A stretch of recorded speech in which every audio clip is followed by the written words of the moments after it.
Hello दोस्तों, नमस्कार। कैसे हैं आप लोग? उम्मीद करते हैं स्वस्थ होंगे, मस्त होंगे, जबरदस्त होंगे। अब मैं अपनी कहानी मिडनाइट ब्राइड का भाग 4 सुनाने जा रहा हूं। कृपया ध्यान से सुने और मेरे चैनल को लाइक, सब्सक्राइब और शेयर करें। चलो अब सुन। धन्यवाद। डेमन की नजरें तालिया पर पड़ने से वह असहज हो गई और वह चाहती थी कि वह वहां से चला जाए। मिठाई के लिए तिरामिसू है, तालिया ने अपनी प्लेट से खाना खत्म करते हुए कहा। आपको मिठाई तभी मिलेगी जब आप हमारे साथ भोजन के लिए भोजन कक्ष में आएंगे, डेमन ने जवाब दिया। मेरा मतलब ये नहीं था, तालिया ने जल्दी से कहा। मुझे लगा कि शायद तुम्हें केक चाहिए होगा, इसलिए नीचे जाकर खा सकते हो। डेमन ने भौहें चढ़ाईं। दूसरों की चिंता करने के बजाय तुम्हें अपने बारे में ज्यादा सोचना चाहिए। अब तुम क्या करना चाहते हो? मैं चाहती हूं कि तुम चले जाओ, तालिया जोर से कहने की हिम्मत नहीं जुटा पाए। सो जाओ, मैं थक गई हूं। डेमन ने धीरे से सिर हिलाया और उसकी नजर दो खाली प्लेटों पर पड़ी। उसने प्लेटें समेटी और उठ खड़ा हुआ। चूंकि तुम थक गए हो, सो जाओ।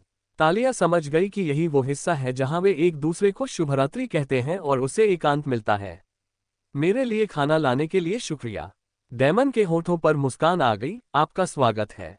कुछ सेकंड तक दोनों में से कोई भी नहीं हिला और फिर डेमन की नजरें तालिया से हटकर बिस्तर पर चली गईं और चुपचाप उसे वहां जाने को कहा।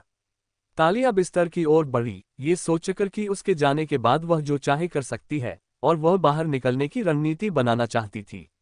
उसने अपनी किस्मत को कोसा क्योंकि वह टैबलेट रसोई में ही छोड़ आई थी। शायद बाद में, जब सब सो जाएंगे, वह उसे ले लेगी, यह मानते हुए कि वह अभी भी वहीं होगा। उसने एक बचकानी सी शर्ट पहनी हुई थी जिस पर बैंगनी रंग के बिल्ली के बच्चे और लेगिंग थे जो कभी लिसा के हुआ करते थे, लेकिन तालिया का इरादा उस बड़े टैंक टॉप को पहनने का नहीं था जिसे वह नाइटवियर के तौर पर पहनती है। ये बहुत ज्यादा खुला हुआ है और वह डेमन के जाने के बाद बदल सकती है। कम से कम यही तो योजना थी। तालिया रजाई के नीचे घुस गई और उसने डेमन को देखा। जैसे वह दरवाजे की ओर गया, उसे खोला, उकड़ू बैठ गया और फिर खड़ा होकर दरवाजा बंद कर दिया। मैं आराम करना चाहता हूं, तालिया ने डेमन को याद दिलाया जब उसे एहसास हुआ कि वह उसके कमरे से बाहर नहीं निकला है। उसने सिर्फ प्लेटें और बर्तन दालान में छोड़े थे। और ऐसा नहीं है कि वह गया नहीं था, बल्कि वह उसके पास आ रहा था। आराम करो, डेमन ने उसके बगल में बिस्तर पर चढ़ते हुए सपाट स्वर में कहा। तालिया हक्की बक्की रह गई और रजाई के नीचे सिमट गई। ये क्या बात है? डेमन बिस्तर पर तालिया के बगल में लेट गया, जबकि तालिया अविश्वास से उसे देख रही थी। बस एक ही चीज उसे चीखने से रोक रही थी कि डेमन रजाई के नीचे नहीं गया था। तुम्हारा हाथ, डेमन ने कहा और तालिया ने उसका हाथ बिस्तर के ऊपर, हथेली ऊपर की ओर मडराते हुए देखा। क्या? डेमन ने तालिया की बात बीच में ही काटते हुए कहा। समझौता ये था कि जब भी मेरा मन करेगा मैं तुम्हारा हाथ थाम लूंगा और तुम्हें कोई सवाल पूछने की इजाजत नहीं होगी। क्या तुम अब मेरा हाथ पकड़ना चाहते हो? डेमन ने अपनी उंगलियां अधीरता से हिलाईं, जिससे ये संकेत मिला कि वह उसके हाथ में हाथ डालने का इंतजार कर रहा था। तालिया को इस बात पर यकीन नहीं हुआ, लेकिन डेमन ने कहा कि वह रसोई में काम कर सकती है, बदले में वह उसका बनाया खाना खाएगा और उसका हाथ थामेगा। वह रसोई में काम करती थी और वह खाना खाता था और वह उसका हाथ थामना चाहता था। तालिया ने धीरे से डेमन के हाथ में हाथ डाला और सोचने लगी कि क्या उसने ये सौदा करके कोई गलती की है। जब वह हाथ थामने के लिए राजी हुई तो उसने सोचा भी नहीं था कि इसमें डेमन का उसके बिस्तर पर चढ़ना भी शामिल होगा। डेमन का हाथ गर्म था और उसकी उंगलियां तालिया की उंगलियों से लिपटी हुई थीं और उसने एक गहरी सांस ली जिससे उसे जंगल और डार्क चॉकलेट की खुशबू आए और उसे इससे कोई नफरत नहीं हुई, जरा सी भी नहीं। उसने अपनी आंखें बंद कर ली और अपनी बाह में उठती चिंगारियों का आनंद लिया, जिससे उसका पूरा शरीर आनंददायी ऊर्जा से भर गया, जो फ्रीजिया की मीठी खट्टी खुशबू से और भी बढ़ गई थी। डेमन को याद आया कि तालिया ने कहा था कि वह दुर्भाग्य लाता है और स्टेफनी ने कहा था कि उसे जाने देना चाहिए, और माया ने अलग रहने की व्यवस्था का उल्लेख किया था। लेकिन यह एक दशक में पहली बार था जब डेमन को शांति महसूस हुई और वह उसे जाने नहीं देना चाहता था। अल्फा बनने के बाद से डेमन ने अपने समूह के प्रति कर्तव्य के नाम पर कई त्याग किए हैं। यहां तक कि उसने एक से ज्यादा बार अपनी जान भी जोखिम में डाली है। लेकिन यह एक ऐसा त्याग था जो वह करने को तैयार नहीं था। वह तालिया से अलग नहीं होना चाहता था। वह ऐसा नहीं कर सकता था। आखिर वो उसे जाने कैसे देता? चाहे वो किसी दूसरी इमारत में चली जाए या धरती छोड़ दे, इससे कोई फर्क नहीं पड़ता था। उससे दूर रहना उसे मंजूर नहीं था। वह जानता था कि वह स्वार्थी है, लेकिन वह उसे अपने पास रखना चाहता था क्योंकि तालिया के पास न होने का विचार ही उसे घुटन भरा लगता था। तालिया, डेमन ने पुकारा। मैं नहीं चाहता कि तुम पैकहाउस छोड़कर जाओ। तालिया ने उसकी तरफ देखा और इससे पहले कि वह कोई आपत्ति जता पाती, वह फिर बोला, मैं चाहता हूं कि तुम इस जगह को अपना घर मानो। अगर कोई तुम्हें परेशान करे तो तुम उसे रोक सकती हो या मुझे बता सकती हो, मैं खुशी खुशी तुम्हारे लिए कर दूंगा। बस यहां से मत जाना। ठीक है, अल्फा डेमन, टेलिया ने कहा और डेमन की नाराजगी देखकर उसकी आवाज धीमी पड़ गई। उसने अजीब तरह से अपना गला साफ किया और फिर खुद को सुधारते हुए कहा, डेमन, मैं तुम्हारी दयालुता की कद्र करती हूं, लेकिन मैं यहाँ के लिए नहीं हूं। ये बहुत तनावपूर्ण है। मैंने कैसी को यहाँ से प्रतिबंधित कर दिया है। वह वापस नहीं आएगी। तालिया ने सिर हिलाया। आज कैसी थी? कल शायद कोई अल्फा या कोई और खास इंसान होगा जिसके आसपास मुझे चुपचाप रहना होगा। तुमने कहा था कि मुझे इस जगह को अपना घर समझना चाहिए, लेकिन अगर मुझे छिपना पड़े तो मुझे घर जैसा महसूस नहीं होगा। तुम्हें किसी से छिपने की जरूरत नहीं है, तालिया। मेरा घर तुम्हारा घर है, डेमन ने कहा और उसने देखा कि तालिया को यकीन नहीं हो रहा था। उसे कुछ और करना था। ऐसा क्यों न हो, मुझे एक मौका दो। अगर कोई तुम्हें फिर से परेशान करे या असहज करे तो मैं तुम्हारा सामान पैक करने में मदद करूंगा। तालिया उलझन में थी। तुम जिद क्यों कर रहे हो? क्योंकि तुम्हारे यहाँ न होने का ख्याल ही बहुत कष्टदायक है। मेरे पास एक खाली कमरा है और तुम्हें भी चाहिए। अगर तुम चली गईं तो ये जगह खाली रहेगी और धूल जमा करती रहेगी और तुम्हारा हाथ थामने के लिए तुम्हें ढूंढना भी बहुत मुश्किल हो जाएगा। Talia ki antajnana ni yusbataya ki vajaha yi nahim thi, vokya chipa rahata, ya sayada vokucha nahim chipa rahata, balki votabasa ekasadarana sadimana tajasaka vyaktitivya lagata ora abi vo user sapasip dimana she batakara rahi thi jo usaka hatha thamana kahatata। मुझे यकीन है कि आप हाथ थामने के लिए किसी और को ढूंढ लेंगे। तुम सही कह रहे हो, डेमन ने सहमति जताई। औरतें तो बहुत हैं, हाथ भी बहुत हैं, लेकिन तालिया ब्लेक सिर्फ एक है और अगर मैं अपनी पत्नी के अलावा किसी और औरत का हाथ थामूं तो उसे धोखेबाजी माना जाएगा। मेरी प्रतिष्ठा बहुत अच्छी नहीं है, लेकिन मैं धोखेबाज भी नहीं हूं। खैर, डेमन झूठ नहीं बोल रहा था। वह धोखेबाज नहीं था क्योंकि उसने कभी किसी रिश्ते में बंधने का वादा नहीं किया था।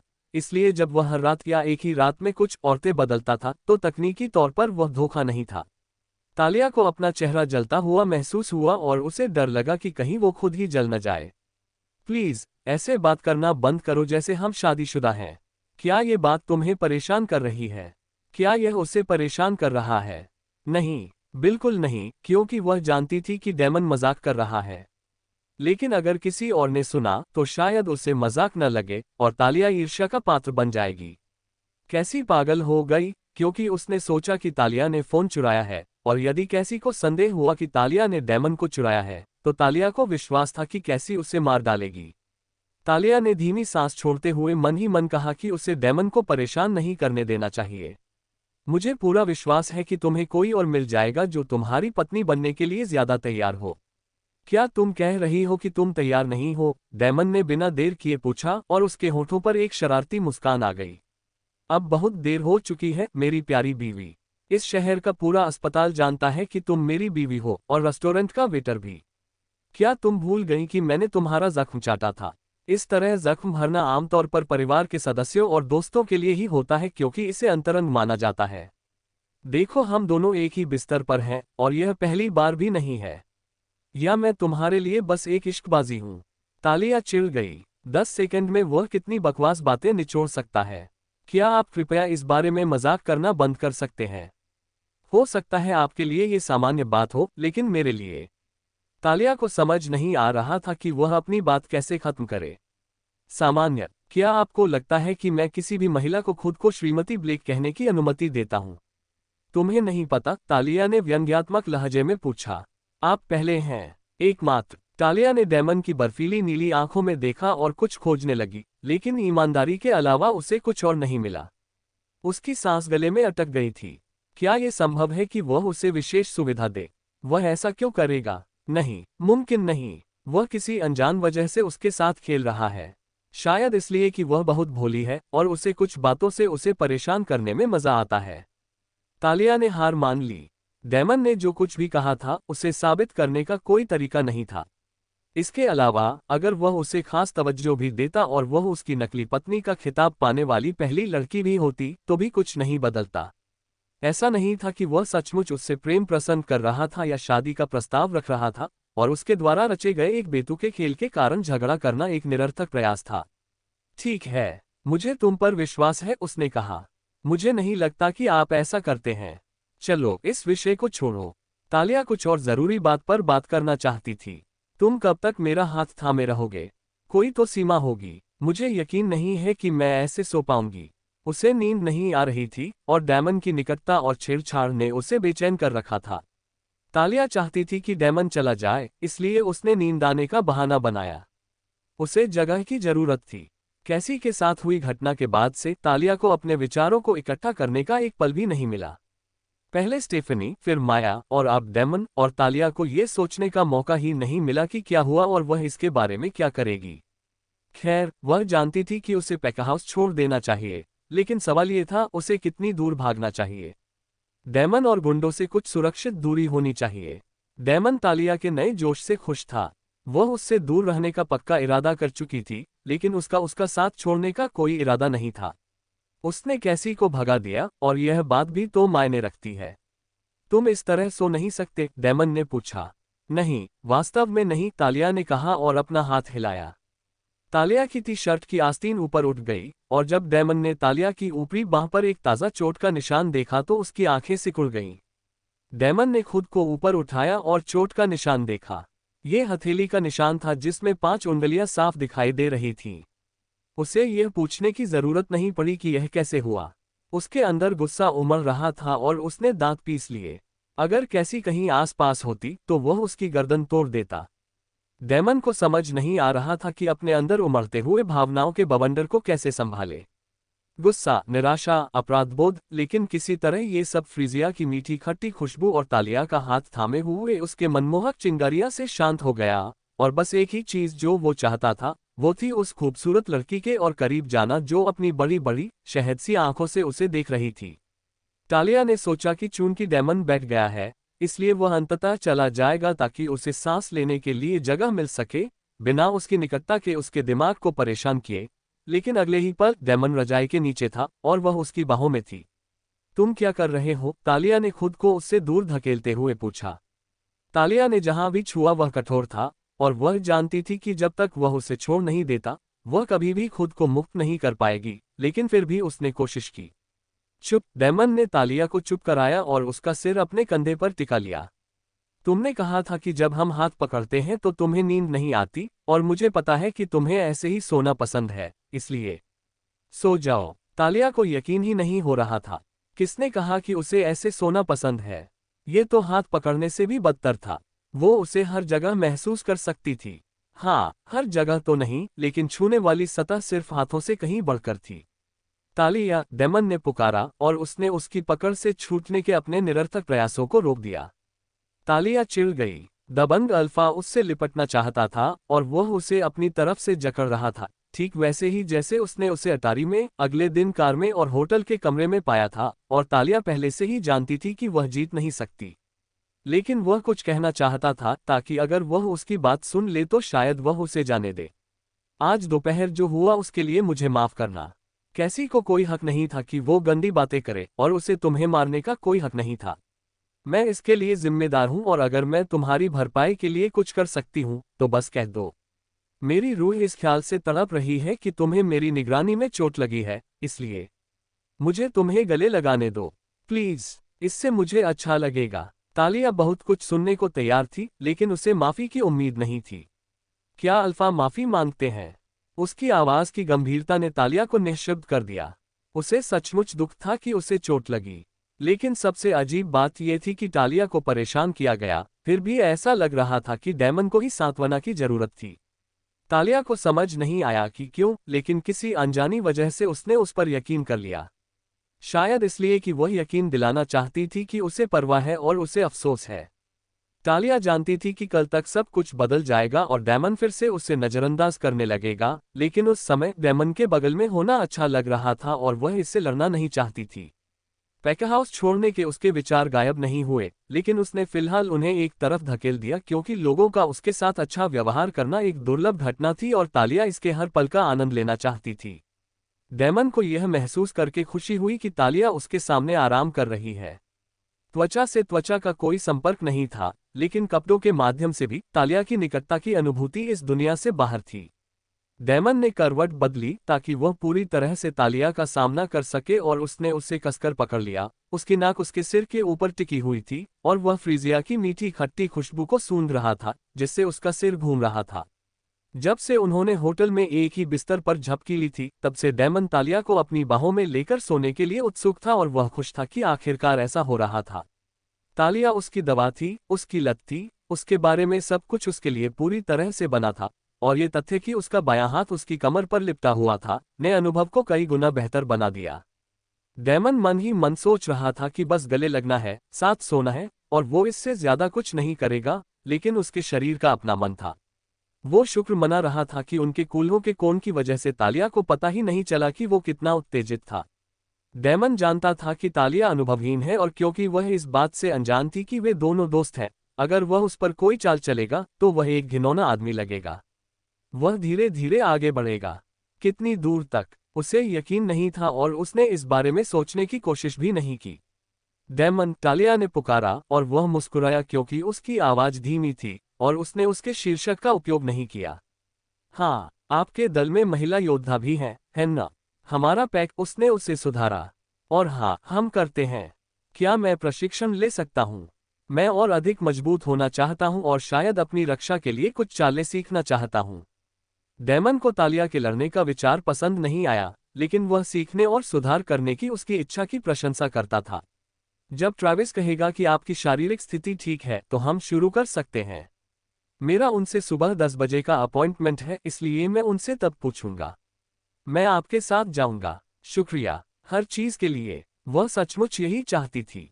कैसी को सजा देने के लिए, उसके लिए खाना लाने के लिए, ये कहने के लिए कि वह ट्रेनिंग कर सकती है, और हालांकि वह बिस्तर पर उसके साथ पूरी तरह सहज नहीं थी, फिर भी तालिया इस बात से इनकार नहीं कर सकती थी कि अगर डेमन उसके साथ नहीं रहा तो वह कैसी और उस थप्पड़ के बारे में सोचेगी और वहां से निकलने की अपनी योजनाएं जारी रखेगी। आपका बहुत स्वागत है। कमरे में सुखद शांति छा गई। तालिया थोड़ा हिल गई और डेमन अपनी पीठ के बल लुढ़क गया, जिससे तालिया का सिर उसकी छाती पर आ गया, और वह आश्चर्यचकित थी कि उनकी स्थिति अजीब नहीं लग रही थी।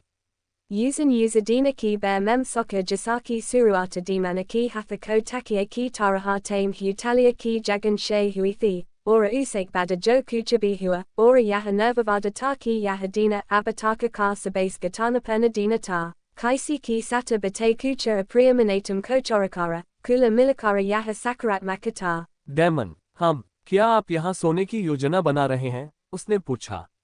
क्या ये कोई समस्या है? उसे यकीन नहीं हो रहा था कि वो ऐसा कैसे कर सकता है जैसे ये सब सामान्य हो। तुम्हारा बिस्तर है, और क्या आपके बिस्तर में कुछ गड़बड़ है? इसमें कुछ भी गलत नहीं है, सिवाय इसके कि आप इसमें शामिल हैं। तालिया ने यह बात जोर से कहने की हिम्मत नहीं की। मुझे यकीन है कि तुम्हारा बिस्तर बड़ा है। उसने हॉल के उस पार वाले कमरे में झांका नहीं, लेकिन उसे अल्फा, लूना और रेड मून पैक में उनके बच्चों के बिस्तरों का आकार पता था, और वे निश्चित रूप से इससे बड़े थे। डेमन ने अस्पष्ट स्वर में पूछा, तो तुम्हें लगता है कि यह बिस्तर छोटा है? नहीं नहीं नहीं, तालिया ने जल्दी से कहा। बात बस इतनी है कि यह बिस्तर एक ही इंसान के लिए है। क्या तुम्हें अपने बिस्तर पर ज्यादा आराम नहीं मिल रहा?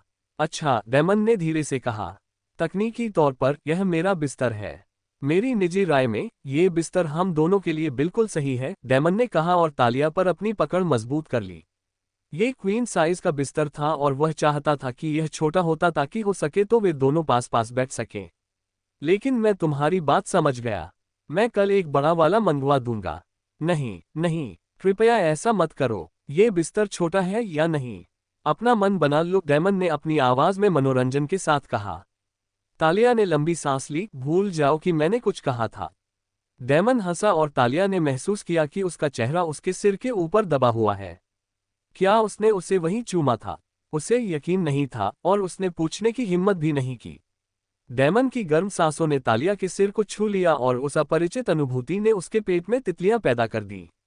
तालिया अभी भी इस बात को लेकर असमंजस में थी कि डार्क हाउलर्स पैक में आना अच्छी बात है या नहीं, लेकिन वह जानती थी कि डेमन के साथ समय बिताना उबाऊ नहीं था। तालिया ने उसकी स्थिर हृदय की धड़कन सुनी और उसकी छाती का धीरे धीरे ऊपर नीचे होना उसे नींद में सुला रहा था। डेमन की पकड़ मजबूत थी और इससे तालिया को ऐसा सुरक्षित महसूस हुआ जैसे कोई बुरी चीज उस तक पहुंच ही नहीं सकती, और उसने उसे शांत रहने और अपनी सतर्कता छोड़ने के लिए प्रेरित किया। कम से कम आज रात के लिए तो। डेमन की गर्माहट ने उसे घेर लिया और जंगल और डार्क चॉकलेट की उसकी खुशबू सुखदायक थी, और पता नहीं कैसे और कब तालिया सो गई। Steel bite pack. आधी रात के बाद कैसी घर पहुंची स्टील बाइट पैक के पैक हाउस में। सबने देखा कि वह अच्छे मूड में नहीं थी और वे उससे दूर रहने लगे। अल्फा रिचर्ड ने कैसी को लगभग 1 घंटे का समय दिया। उसके बाद वह उसके कमरे में आया और पाया कि कैसी अपने बिस्तर पर लेटी हुई थी और उसका सिर तकियों में दबा हुआ था, जो उसकी सिसकियों की आवाज को कम करने में बहुत ही खराब काम कर रहे थे।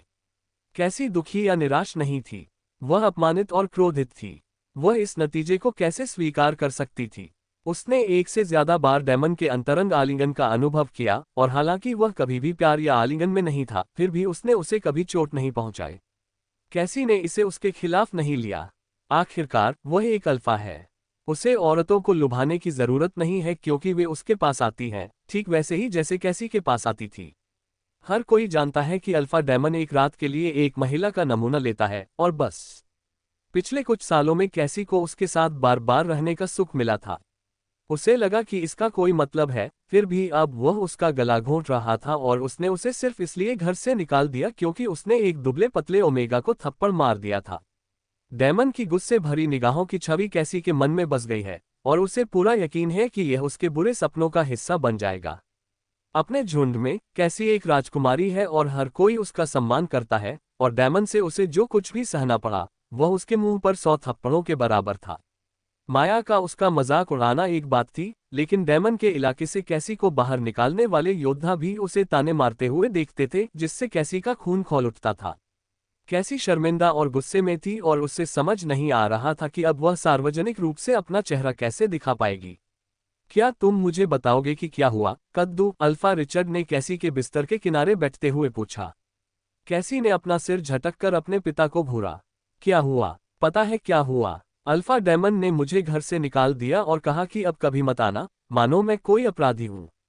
परिणाम तो यही था, लेकिन मुझे ये बात याद नहीं आ रही कि तुमने उसके एक सदस्य पर हमला क्यों किया।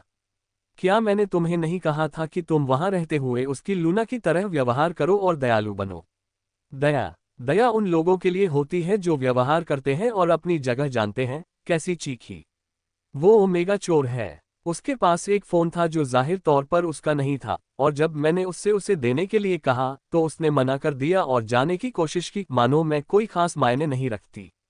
मैंने उसे सिर्फ थप्पड़ मारा ताकि उसे अपनी जगह पता हो। मैंने उसे ज्यादा जोर से भी नहीं मारा, लेकिन तभी अल्फा डेमन ने मेरी गर्दन पकड़ ली और मुझे दीवार पर पटक दिया।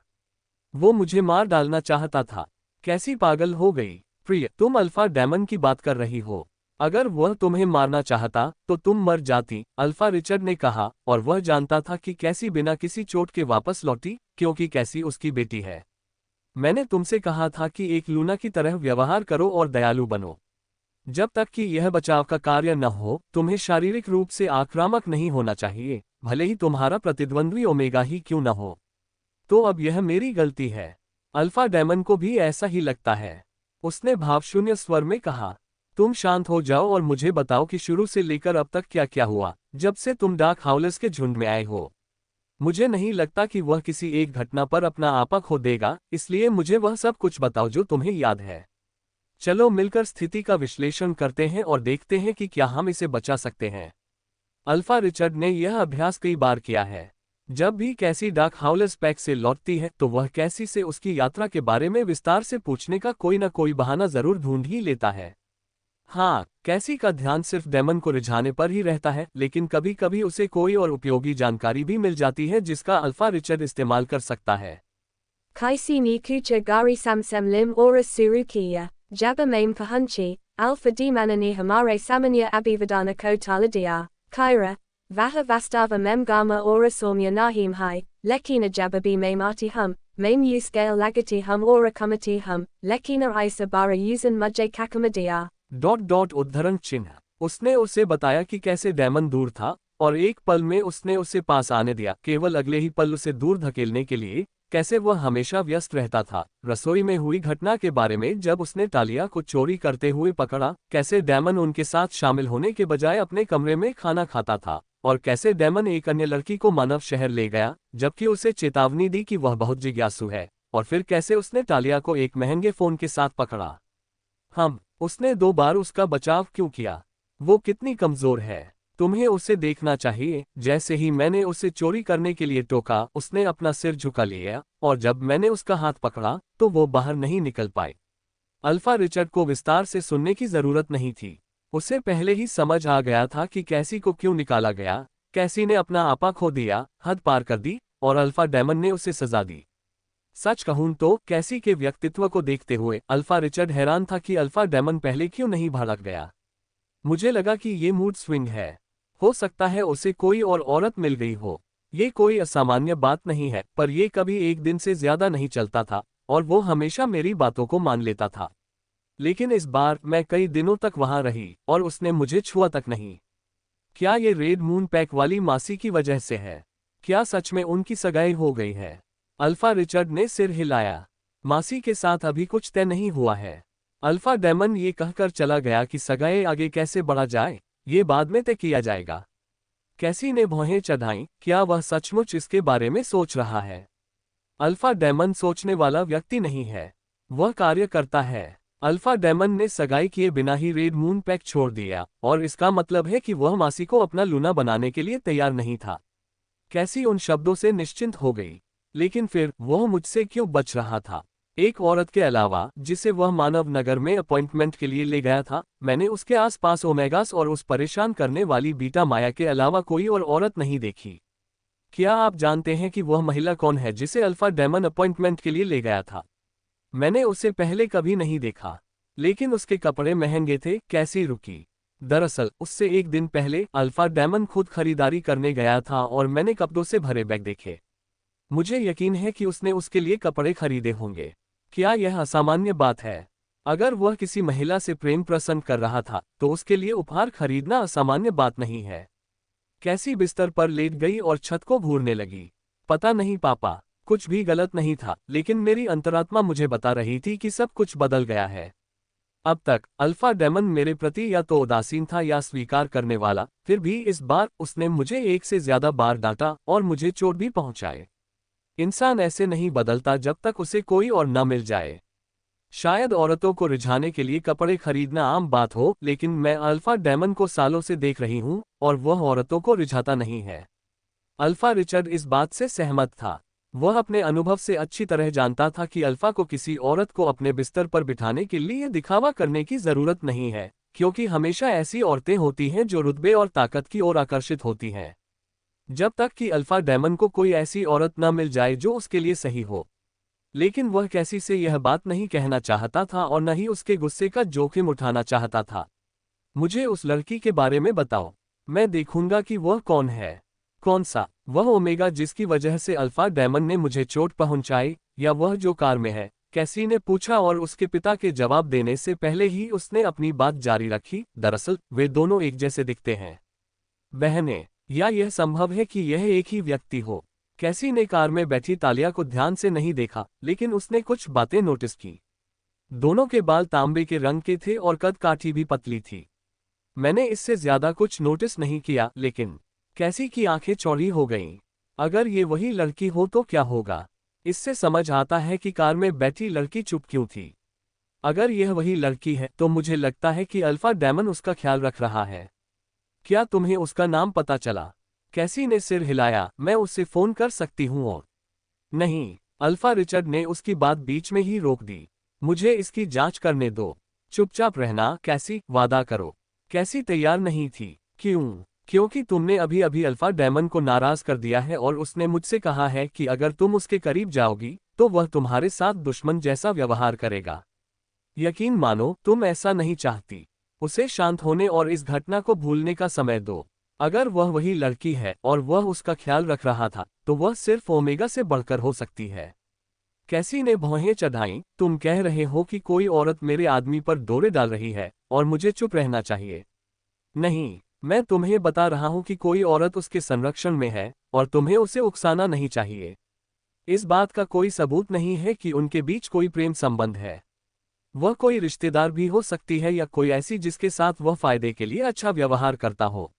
एक विकल्प ये भी हो सकता है कि वह कोई जासूस हो जो गुप्तचर बनने की ट्रेनिंग ले रही हो। अगर उसका मिशन महत्वपूर्ण है तो अल्फा डेमन खुद उसकी क्षमताओं की जांच करेगा। चलो, जल्दबाजी में कोई जोखिम नहीं उठाते। मैं पता लगाऊंगा कि वह कौन है और फिर हम आगे की कार्रवाई करेंगे। कैसी ने अपने होंठ भींच लिए।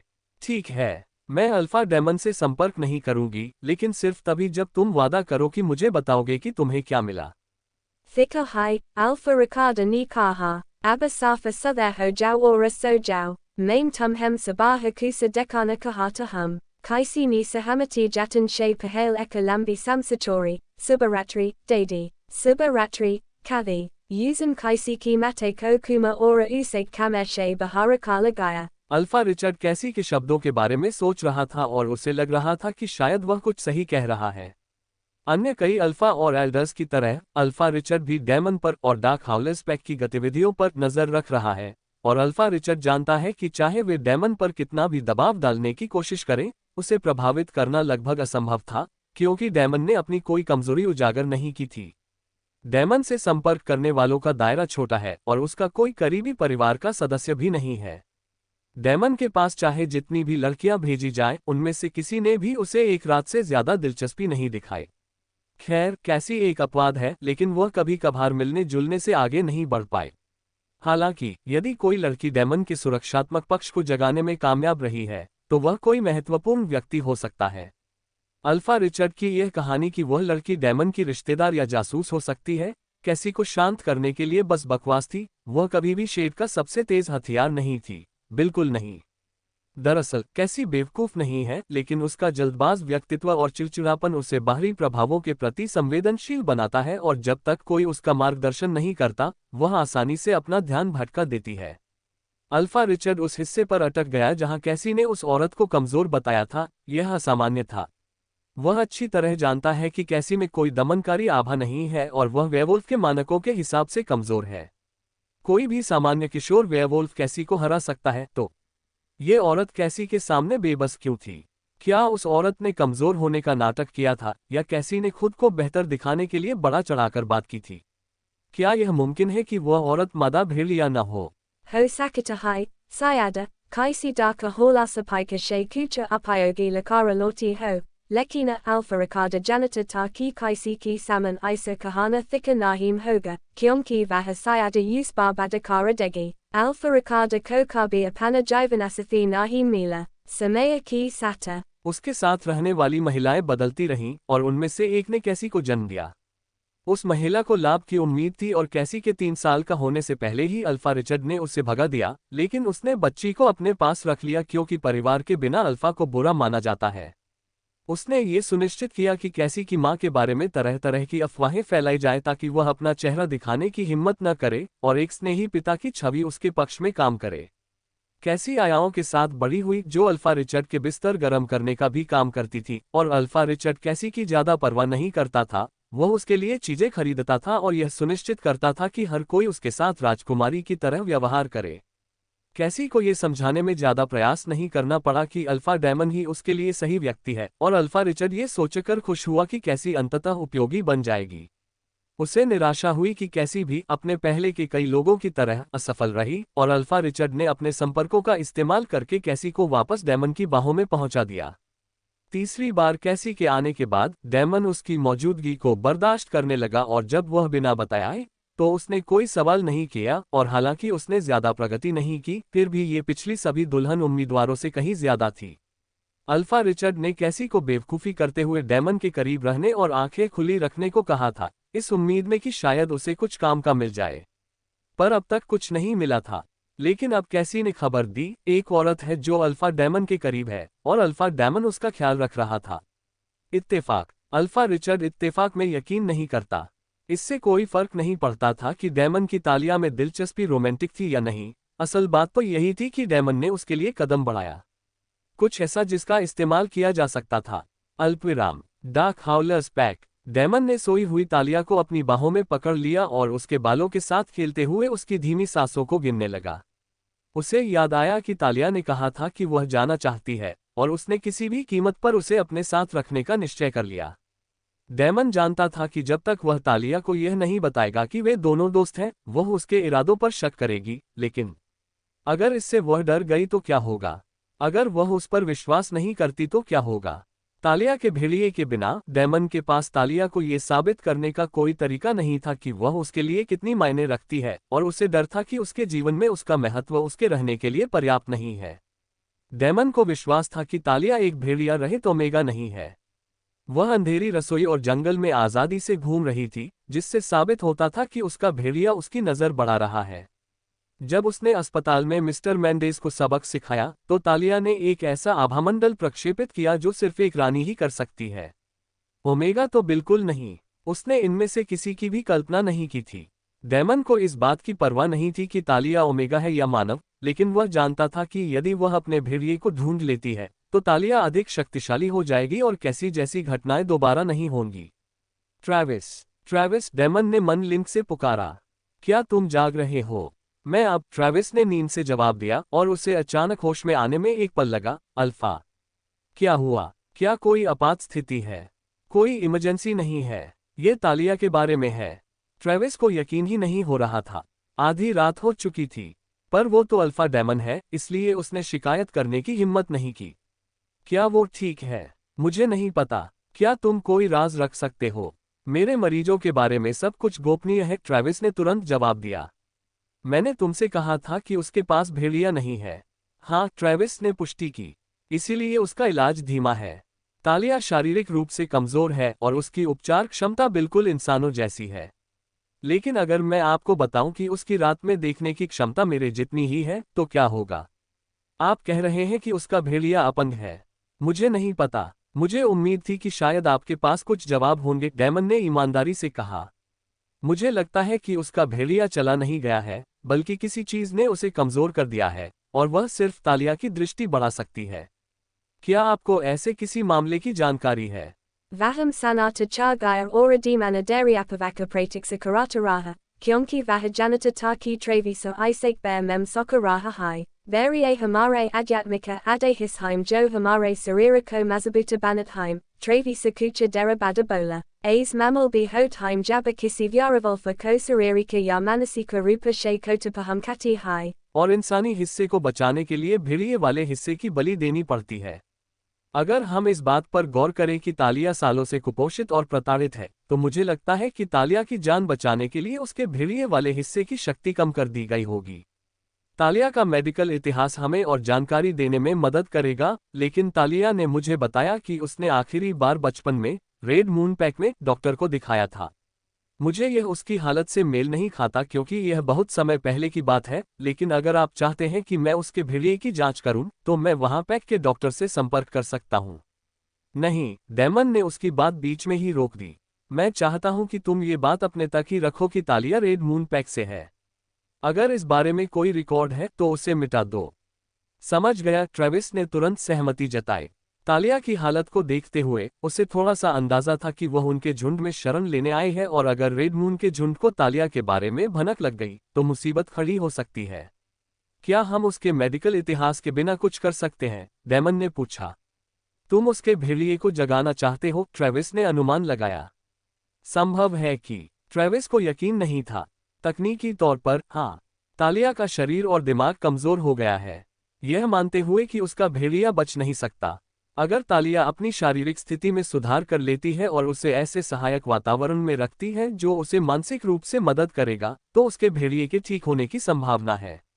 लेकिन ध्यान रखें कि उसकी हालत कई सालों से बिगड़ रही है और उसे ठीक होने में और भी ज्यादा समय लग सकता है।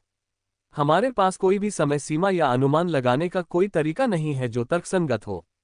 डेमन को अनिश्चितता पसंद नहीं थी, लेकिन कुछ अवसर न मिलने से कुछ अवसर मिलना बेहतर था। मैं कल तालिया के साथ आऊंगा।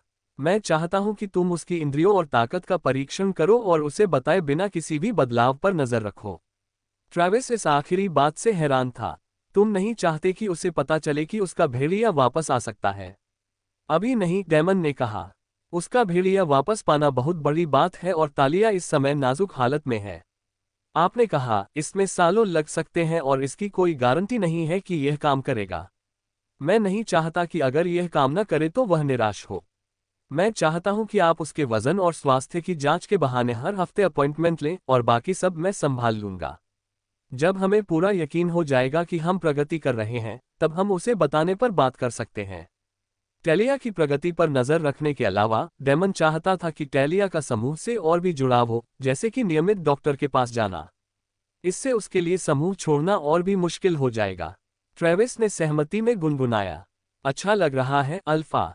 यह अच्छी बात है कि तुम इसमें शामिल हो रहे हो क्योंकि तालिया के सामने एक बड़ी चुनौती है। डेमन को समझ नहीं आया, तुम्हारा क्या मतलब है? मैंने उसके मानसिक घावों को देखा है। उसे ऐसे माहौल की जरूरत है जहां उसे सुरक्षित महसूस हो ताकि वह खुद बन सके। अगर वह खुद को किसी तनावपूर्ण स्थिति में पाती है तो यह उसे पीछे धकेल सकता है और महीनों की प्रगति को बर्बाद कर सकता है। डेमन ने ट्रेविस की बात सुनी और सोचा कि क्या तालिया को पैकहाउस में रखना सही रहेगा। लेकिन वह उसे जाने नहीं दे सकता था क्योंकि उसकी बाहों में मौजूद नाजुक लड़की उसे पैक का नेतृत्व करने से कहीं बढ़कर एक उद्देश्य का एहसास दिला रही थी। डेमन तालिया की देखभाल करना चाहता था क्योंकि एक तरह से वह अपनी देखभाल कर रहा था, और इसके अलावा चाहे वह उसे कहीं भी भेजे, वह इस बात की गारंटी नहीं दे सकता था कि कोई उसे परेशान नहीं करेगा। जब ट्रेविस की बात खत्म हो गई तो उन्होंने सुबह 10 बजे तालिया की नियुक्ति की पुष्टि की और डेमन फिर से तालिया के सोते हुए चेहरे को घूरने लगा। उसके होंठ थोड़े से खुले हुए थे और वह सचमुच उसे चूमना चाहता था।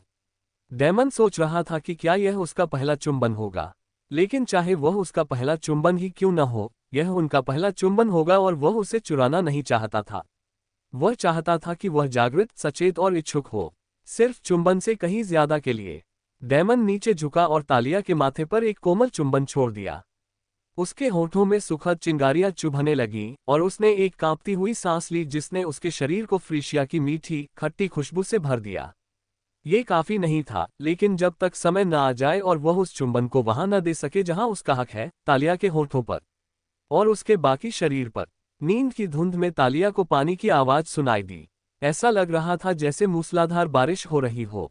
बाहर मौसम कैसा भी हो, तालिया जंगल और डार्क चॉकलेट की खुशबू से घिरे एक आरामदायक बिस्तर पर थी और वह जागना नहीं चाहती थी। उसने रजाई अपने सिर पर खींची और फिर से सो गई। तालिया का मन विचलित हो गया और उसकी आंखें खुल गईं। बारिश की कोई आवाज नहीं थी। बाहर धूप खिली हुई थी। क्या उसने बारिश का सपना देखा था, या रात में बारिश हो रही थी और फिर मौसम साफ हो गया? इससे कोई फर्क नहीं पड़ा। तालिया आलस से मुड़ी और उसकी नाक तकिए से टकराई, जो एक मीठी खुशबू से भरा था, जिससे ये पक्का हो गया कि पिछली रात भी यही हुआ था। उसने इसकी कल्पना नहीं की थी। अल्फा डेमन वहां मौजूद था और उसने उससे इस कमरे का उपयोग जारी रखने के लिए कहा और उसने कहा कि अब कोई भी उसे परेशान नहीं करेगा और उसे छिपने की जरूरत नहीं है और वह आत्मरक्षा का प्रशिक्षण ले सकती है। तालिया को याद नहीं कि वह कब सो गई, लेकिन उसे पता था कि अल्फा डेमन उसके साथ सोता था, या कम से कम सोते समय उसे पकड़े रहता था। उसके बगल में बिछी चादरें ठंडी थीं, लेकिन गंध की तीव्रता के आधार पर उसने निष्कर्ष निकाला कि डेमन हाल ही में गया है। डेमन से चिपके रहने की याद आते ही उसने अपराधबोध से अपने होंठ काट लिए। उसे अपराधबोध हो रहा था क्योंकि ऐसा करना मना था, खासकर उसके जैसे किसी के लिए। उसका शरीर ठोस और गर्म था और उसकी मौजूदगी उसे सुरक्षित महसूस करा रही थी। यह अच्छा लग रहा था, बल्कि उससे भी ज्यादा। लेकिन अगर मासी या कैसी या डेमन की कोई और औरत उन्हें ऐसे देख लेती तो तालिया को यकीन था कि उसकी पिटाई हो जाएगी, इसलिए कल रात की घटनाएं उसकी यादों में एक राज बनकर रह जाएंगी। तालिया ने एक उदास आह भरी और खुद को याद दिलाया कि उसे डेमन के चिपके रहने की आदत नहीं डालनी चाहिए क्योंकि उसके मिजाज का अंदाजा नहीं लगाया जा सकता और उसे यह उम्मीद नहीं करनी चाहिए कि वह उसके साथ अच्छा व्यवहार करेगा। अगर वह उम्मीद करती है और ऐसा नहीं होता तो उसे दुख ही होगा। तालिया अल्फा डेमन को भ्रमित करने वाला बता सकती है। वह एक व्यक्तित्व चुनकर उस पर क्यों नहीं टिक सकता। यदि वह उसके साथ बुरा व्यवहार करता है या उसकी उपेक्षा करता है तो उसे छोड़ देना और पीछे मुड़कर न देखना बहुत आसान होगा। तालिया ने खुद को डांटा अपनी हिचकिचाहट के लिए। उसने ठान लिया था कि जैसे ही डॉक्टर ट्रेविस कहेगा कि वह ठीक हो गई है, वह वहां से चली जाएगी। लेकिन तभी अल्फा डेमन उसके लिए खाना लेकर आया और उसके बिस्तर पर चढ़ गया, लेकिन वह दखलंदाजी नहीं कर रहा था, बल्कि उल्टा था। हाँ, उसने उसे अपने से सटा लिया, लेकिन वह दयालु था और उसने उसकी बात सुनी और उसे इससे कोई नफरत नहीं हुई। लेकिन अल्फा डायमंड की गोद में सो जाना चाहे कितना भी अच्छा क्यों न रहा हो, तालिया ने यह आशा करने की हिम्मत नहीं की कि ऐसा फिर कभी होगा। क्या वह चाहती है कि ऐसा दोबारा हो? क्या इससे कोई फर्क पड़ता है कि वह क्या चाहती है? उसने पिछली रात के डेमन के व्यवहार को ये कहकर उचित ठहराया कि वह उसे दिलासा देना चाहता था और माफी मांगना चाहता था क्योंकि कैसी ने उसके सामने उसे परेशान किया था।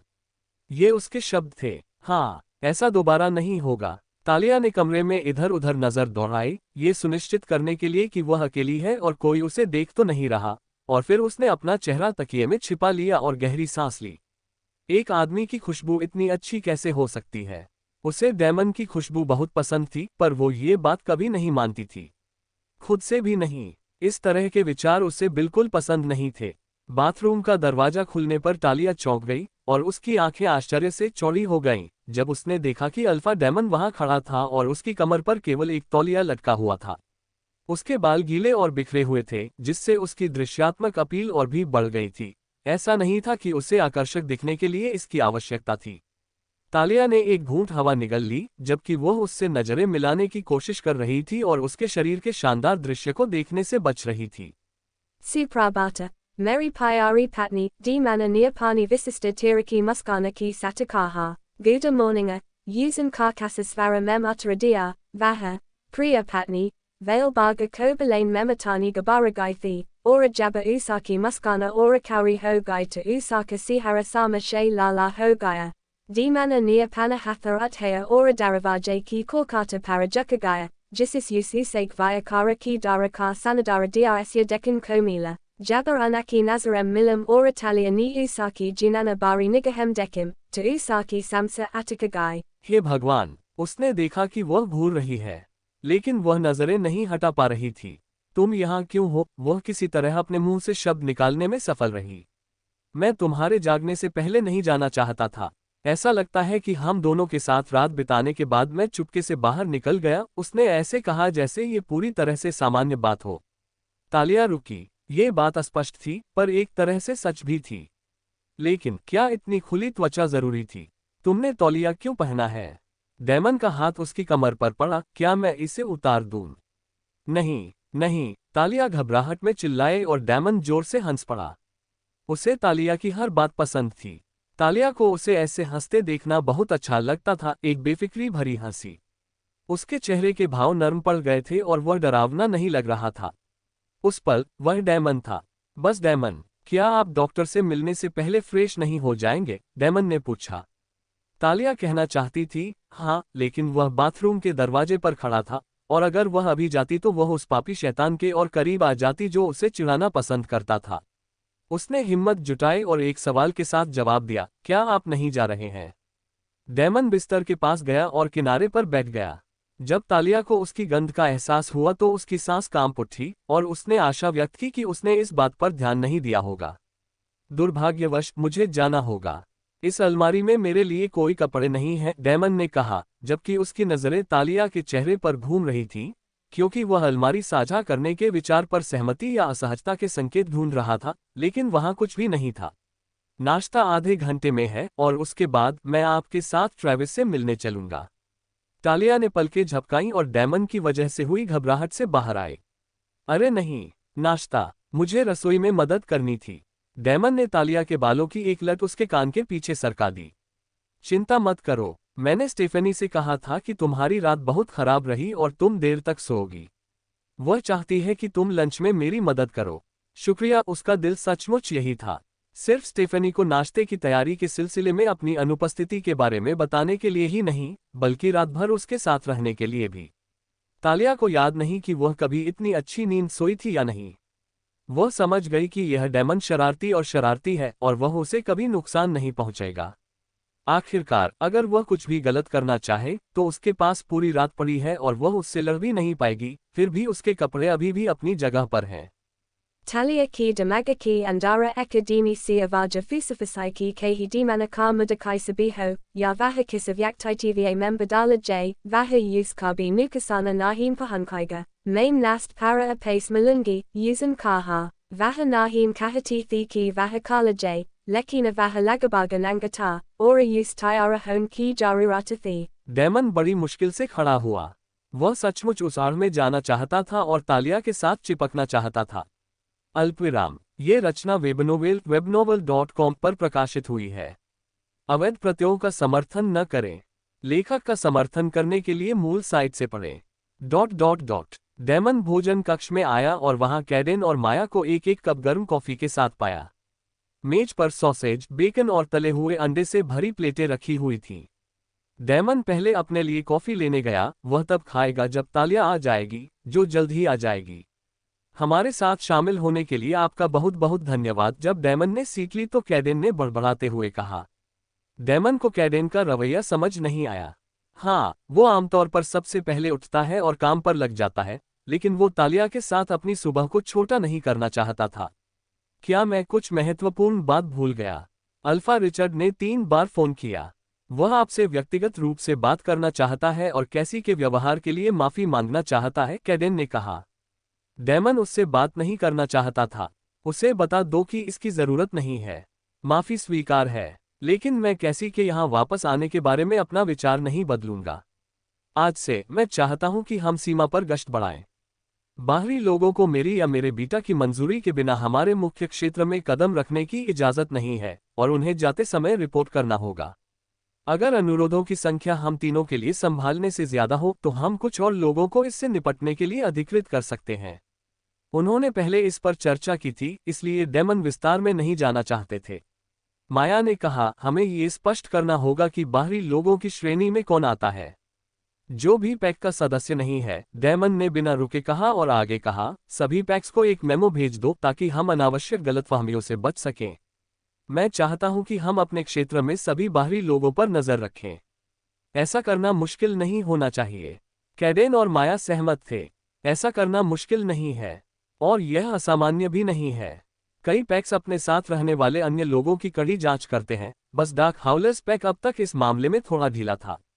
और कुछ? डेमन ने पूछा, और जिस तरह से कैडेन और माया ने एक दूसरे को देखा, उससे डेमन को पता चल गया कि जो कुछ भी वे कहने वाले थे वह उसे पसंद नहीं आएगा। कैडेन ने जवाब दिया, मासी आना चाहती है। डेमन का चेहरा काला पड़ गया। मुझे लगा था कि मेरे पास कम से कम 1 हफ्ता है जब तक मुझे उससे दोबारा निपटना नहीं पड़ेगा। आप उसे चुप रहने का मौका दे रहे हैं और अल्फा एडवर्ड घबरा रहा है, कैडेन ने कहा। डेमन को यकीन नहीं हुआ। चुपचाप बर्ताव। अभी तो बस कुछ ही दिन हुए हैं। अगर कोई समझौते से पीछे हट रहा है तो वो यही लोग हैं। माया ने मुंह बनाया, वे हमारे ग्रीष्म संक्रांति के उत्सव का इस्तेमाल मासी को आने के बहाने के तौर पर करना चाहते हैं। डेमन ने जोर से अपना माथा रगड़ा। वह मासी का मनोरंजन नहीं करना चाहता था और वह बिल्कुल नहीं चाहता था कि वह इस कार्यक्रम या किसी और कार्यक्रम में आए। डेमन ने तालिया के साथ घूमने और उसे घुमाने की कल्पना की थी, और अगर मासी यहाँ है तो ये सब कुछ नहीं होगा। धिक्कार है। जाहिर है, डेमन को मासी का डार्क हाउलर्स पैक में जाना पसंद नहीं आया और उसे ये भी पसंद नहीं आया कि उसके 2 बीटा इसके बारे में ऐसे बात कर रहे थे जैसे कि यह कोई बड़ी बात नहीं है। बेशक, उसने उन्हें यह नहीं बताया कि तालिया उसकी साथी है, लेकिन उन्हें कम से कम इसके परिणामों के बारे में पता होना चाहिए। यदि मासी ने तालिया को अटारी वाली लड़की के रूप में पहचान लिया, अगर मासी आ गई तो तालिया का क्या होगा? डेमन ने पूछा। माया के पास एक उपाय तैयार था, हम उसे ओमेगास के साथ ले जा सकते हैं और मासी के जाने तक उसे लो प्रोफाइल रहने को कह सकते हैं। दरअसल तालिया पैकहाउस से बाहर जाना चाहती है और यह प्रक्रिया शुरू करने का एक अच्छा अवसर हो सकता है। डेमन के कान भिनभिना रहे थे और उसने कुछ भी नहीं सुना। क्या माया गंभीर है? उसे तालिया से अलग करने की हिम्मत कैसे हुई? लेकिन क्या मासी के रहते हुए तालिया पैकहाउस में रह सकती है? कल रात ही डेमन ने तालिया से कहा था कि यह उसका घर है और उसे छिपने की जरूरत नहीं है, लेकिन अगर मासी आती है तो डेमन को अपने शब्द वापस लेने होंगे और तालिया का भरोसा तोड़ने का अंजाम भुगतना होगा।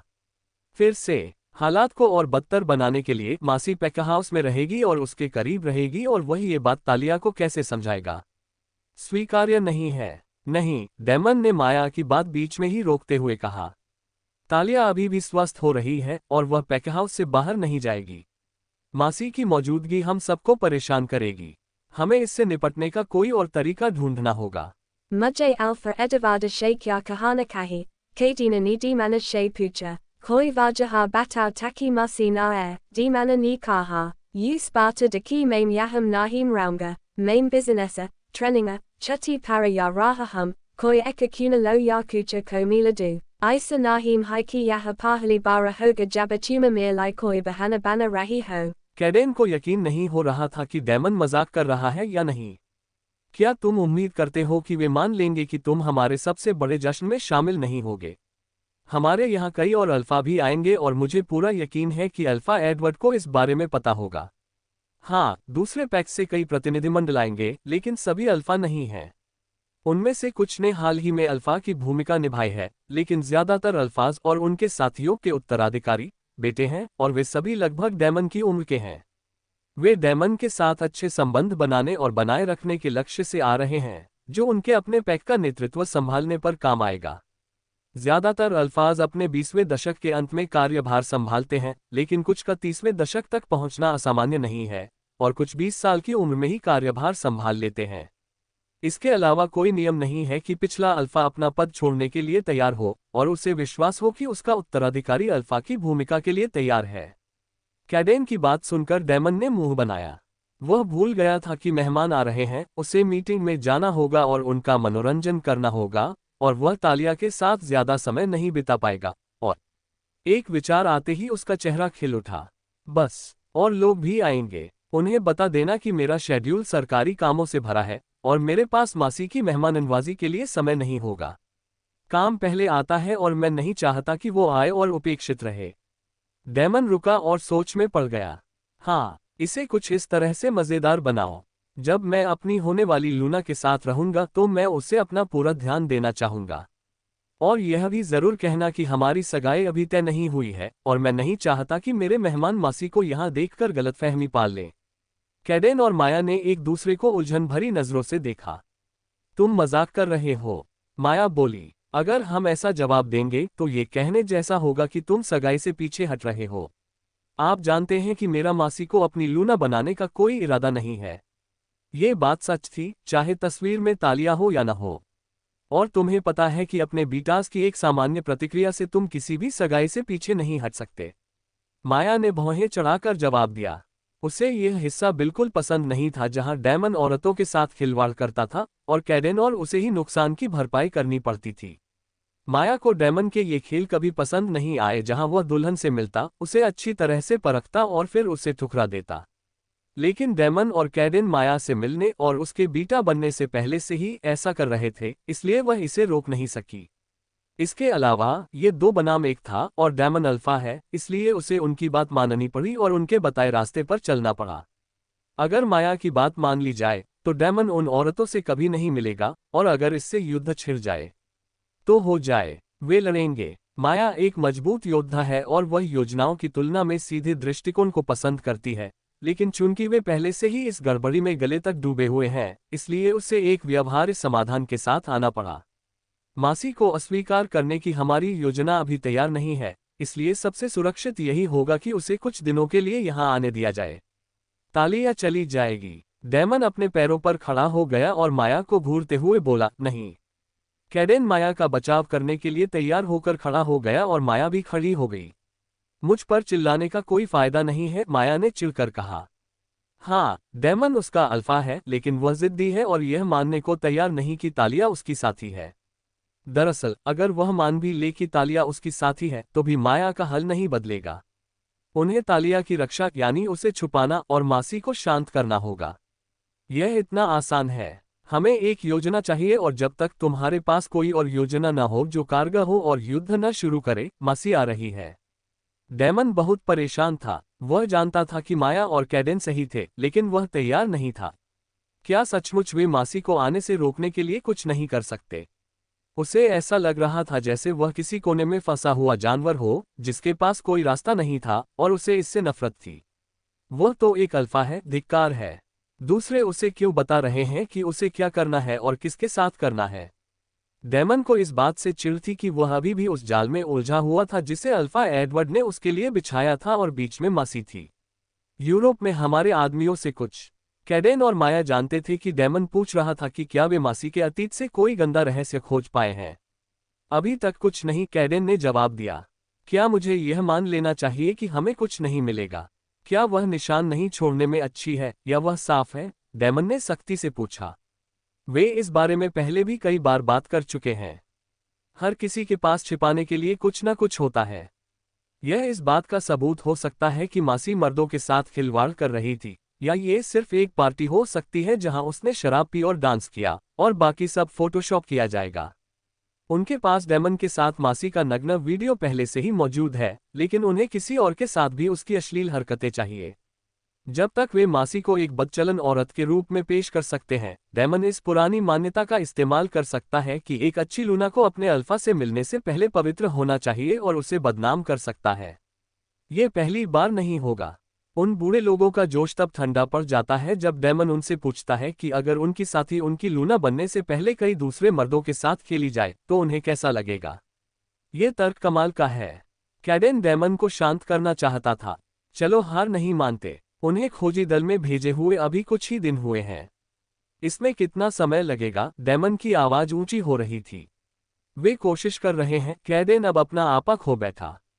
डेमन ऐसा क्यों व्यवहार कर रहा है जैसे यह उसकी गलती है? उन्हें और अधिक प्रयास करने के लिए प्रेरित करें। कैडेन और डेमन दोनों तब स्तब्ध रह गए जब उन्होंने देखा कि तालिया दरवाजे पर सावधानी से खड़ी है। डेमन सोच रही थी कि उसने कितना कुछ सुना है। क्या उसने सुना है कि वे मासी के बारे में गंदगी खोद रहे हैं? या माया उसे दूर भेजना चाहती है? अगर तालिया जाने को तैयार हो गई तो क्या होगा? सुप्रभात तालिया, माया ने प्रसन्नतापूर्वक कहा। सुप्रभात, तालिया ने जवाब दिया। तालिया की नजरें डेमन से कैडेन, माया और फिर वापस डेमन पर घूम रही थीं। तीनों खड़े थे और तालिया को समझ नहीं आ रहा था कि उसे अंदर आना चाहिए या नहीं। डेमन ने उसे नाश्ते के लिए नीचे आने को कहा, लेकिन तभी उसने उन्हें बहस करते सुना और वह अपने कमरे में वापस जाना चाहती थी।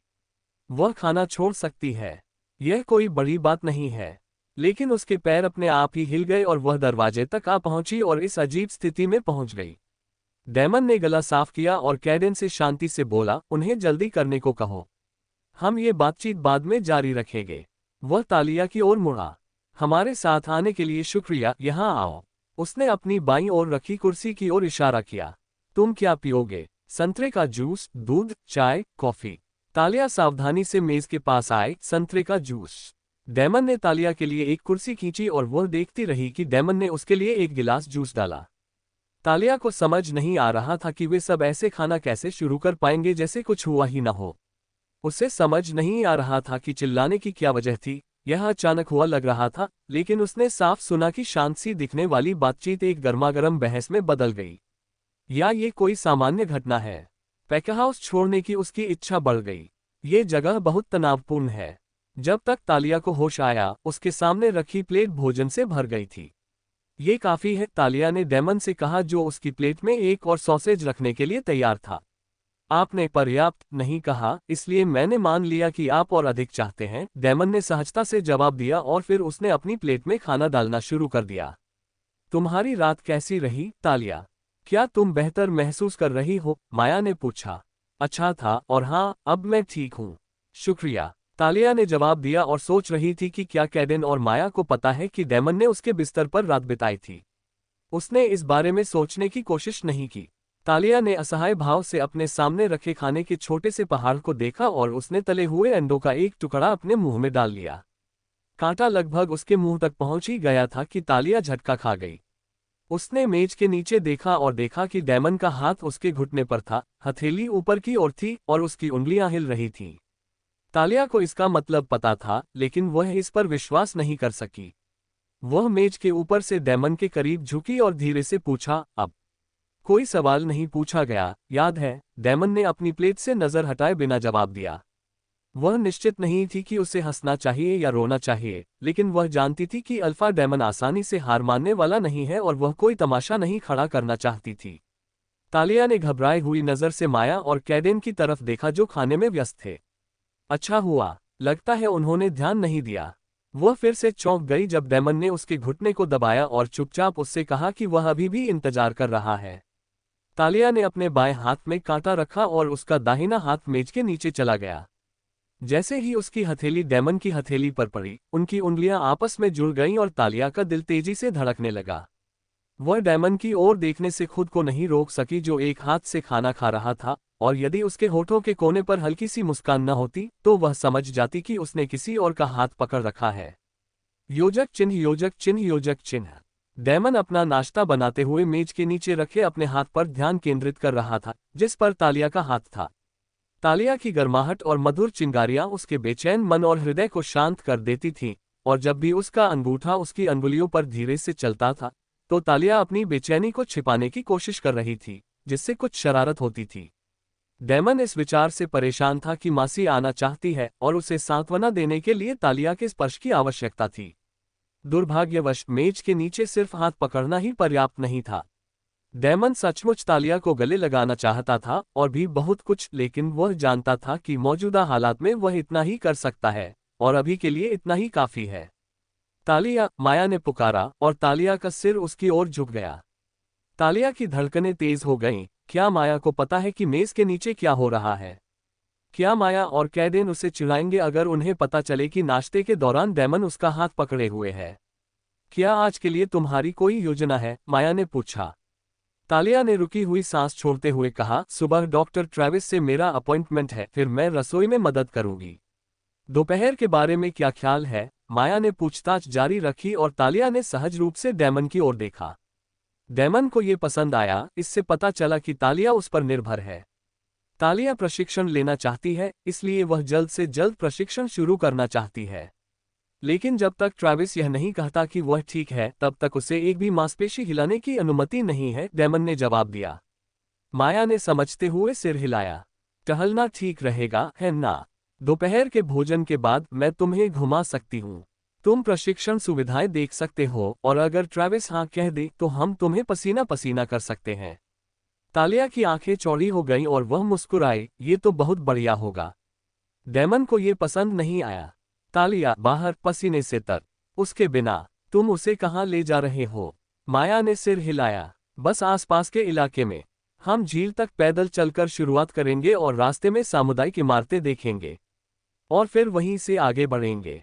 माया ने तालिया से बात जारी रखी। शहर में खास तौर पर चहल पहल है क्योंकि सारी तैयारियां चल रही हैं। जब भी तुम थक जाओगी हम रुक सकते हैं। देखने के लिए बहुत कुछ है और एक दोपहर काफी नहीं होगी।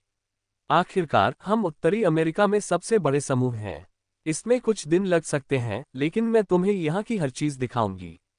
शुक्रिया, तालिया ने कहा और बिना सोचे समझे मेज के नीचे डेमन का हाथ जोर से दबा दिया। वह उत्साहित थी। डेमन विरोध करना चाहता था क्योंकि तालिया का उसकी दृष्टि में न होना उसे बेचैन कर रहा था, लेकिन वह खुश थी और वह इसे खराब नहीं करना चाहता था, इसलिए उसने अपने मुंह में रखे सॉसेज के टुकड़े के साथ अपनी आपत्तियों को निगल लिया। वह जानता था कि उसके पास काम का पहाड़ है और जब तक वह उसे घुमाने के लिए उपलब्ध नहीं हो जाता, तब तक तालिया को उसके कमरे में बंद रखना उचित नहीं होगा। डेमन ने ठान लिया था कि जैसे ही उसकी मेज पर पड़े काम निपटा लेगा, वह तालिया के साथ समय बिताएगा। लेकिन वह तालिया को कहाँ ले जाएगा? जंगल, पिकनिक, रोमांटिक डिनर, बीच, कितने सारे विकल्प हैं। हालांकि अगर उसकी बस चले तो वे कमरे से बाहर नहीं निकलेंगे। सिर्फ वह और तालिया, बस इतना ही काफी है और कोई भी कमरा ठीक रहेगा। अल्पविराम। कैडेन की शिकायतों को नजरअंदाज करते हुए डेमन तालिया के साथ ट्रेविस के साथ उसकी मुलाकात के लिए चला गया। तालिया को यह नहीं पता था कि कैडेन का मूड खराब क्यों था, क्योंकि डेमन और कैडेन के बीच सारी बहस मन संबंध के माध्यम से होती थी, और यदि उसे पता चलता कि मासी कुछ दिनों में आने वाली है तो वह संभवतः जाने के बारे में फिर से विचार करने लगती। मेरे साथ आने के लिए धन्यवाद। मुझे यकीन है कि आपके पास बहुत काम होगा, फिर भी आपने इसके लिए समय निकाला, तालिया ने डेमन से कहा जब वे जंगल से होकर जा रहे थे। आपका स्वागत है, यह मेरी खुशी की बात है, डेमन ने जवाब दिया और तालिया का हाथ कस लिया। हाँ, कार से जाने में तो 5 मिनट ही लगेंगे, पर वह तालिया के साथ पैदल चलना चाहता था। इसमें ज्यादा समय लगता है और उसे तालिया का हाथ थामे यूं ही बातें करते हुए मजा आता है। डेमन ने देखा कि जब वे दोनों बाहर होते हैं तो तालिया निश्चिंत रहती है। उसे यह अच्छा लगा। पैक अस्पताल में जिल और कैथी के साथ परीक्षा में अधिक समय नहीं लगा और 1 घंटे से भी कम समय में तालिया और डेमन ट्रेविस के कार्यालय में बैठ गए और परिणाम तथा आगे की कार्यवाही के लिए सिफारिशें सुनने लगे। आपके कुछ मार्कर सामान्य से थोड़ा कम या ज्यादा हैं, लेकिन यह ज्यादा चिंताजनक नहीं है और मुझे आपकी पिछली जांच की तुलना में थोड़ा सुधार दिख रहा है। नियमित भोजन और विटामिन लेते रहें, मैं 1 हफ्ते में आपसे मिलूंगा। ट्रेविस ने कहा, अगर आपको कुछ भी असामान्य लगे तो मुझे फ़ोन करें, हम आपके लिए अपॉइंटमेंट ले लेंगे। इस बीच, मैं आपके स्वाद के अनुसार आपके खाने में सौंफ, अदरक और लाल मिर्च मिलाने की सलाह देता हूँ। ये भूख और पाचन में मदद करेंगे। मुझे यह नहीं पता था, तालिया ने कहा। ट्रेविस ने देखा कि तालिया के स्वर में आश्चर्य का भाव था और उसने पूछा, क्या आप जड़ी बूटियों के औषधीय प्रभावों के बारे में जानते हैं? थोड़ा सा, तालिया ने विनम्रता से जवाब दिया, मुझे पता है कि छोटे मोटे जख्मों का इलाज कैसे किया जाता है।